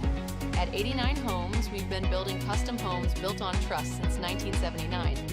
Whether you're a first-time buyer, growing your family, or ready for your next chapter, we'll design a home that fits your life and reflects your style. With over 1,000 custom homes built throughout Northeast Ohio, quality, craftsmanship, and satisfaction come standard. Visit our model homes in Jeromesville, Ohio, and start your free pre-build consultation today. 89homes.com. Build the home you've always imagined. After high school, kept hitting my head on that proverbial glass ceiling because I didn't have a degree. I started working right away, and I really wanted to get into leadership, but I kept getting passed up because I didn't have the formal training they were looking for. Through volunteering and substitute teaching, I discovered a real passion that I knew I wanted to pursue. MVNU Online was really the perfect fit for me. The coursework is separated into 6-week classes, and you know when everything is going to be due on day 1. The MVNU online student portal is so easy. I can do my schoolwork in the evenings or even just pull it up on my phone when I'm in between tasks. My degree from MVNU Online not only gave me the qualifications I needed, but more importantly, the confidence I was looking for. It almost seemed like opportunities were coming to me, as opposed to me having to search for them. My only regret is that I didn't look at MVNU Online sooner. It was really the final piece for my career to take off.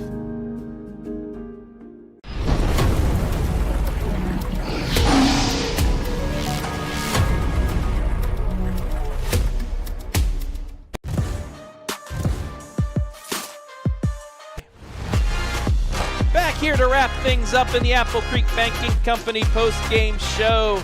Waynedale state champs once again, back-to-back again, as they won in 22-23 and 25 and 26. Travis Berardi back here, Jonathan Langdon down on the field awaiting the MVP interview that will be posted later here. So we take a look at the final numbers. It was Waynedale that, again, they just work you until they pounce. And that's what they did. Down 1-0, they tied it in the 4th, took the lead in the top of the 5th, and despite going down 2, immediately answering the 6th, and in an outburst of 7 runs. We'll go over that 7th inning right now, as Jordan Miller led off the inning with a walk, a stolen base. Hudson Barkman came up with his second RBI and as many at-bats to give him the lead again. He stole second, went to third on a wild pitch, scored on a McLaughlin sac fly, couple more wild pitches, scored 3 more runs, and they put up 5 in the inning.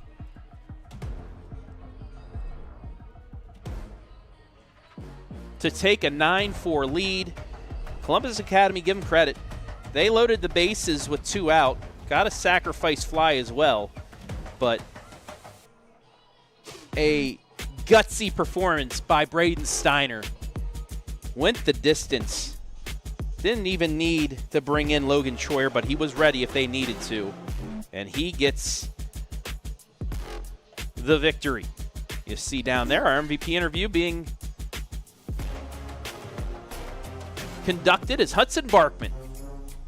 2 big hits, twice to give Waynedale the lead. He'll be our MVP. You'll see that interview a little bit later.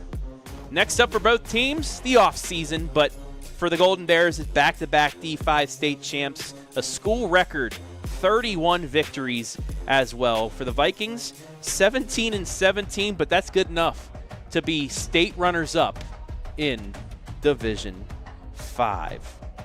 That'll do it here from the artist formerly known as Canal Park, 717 Credit Union Park. We'll be back here tomorrow morning. Perkins looking to get back to the state championship game for a second season. They'll take on Cardinal Mooney in the semifinal tomorrow. But that'll wrap it up here from the artist formerly known as Canal Park. I want to thank everybody who helped make things possible. Jonathan Langdon on the color commentary. Jory Hollenbeck, Brian Skoronsky on the camera works. Brian was down in the dugout. Jory was up here with us.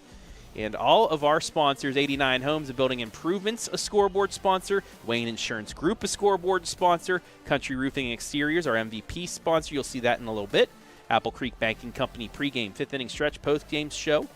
Hummel Group, our instant replay sponsor, and our commercial sponsors, 89 Homes, Mount Vernon Nazarene University. I want to thank the fine folks here at 717 Credit Union Park for allowing us to be here, as well as the OHSAA. Waynedale wins its 4th state title in 5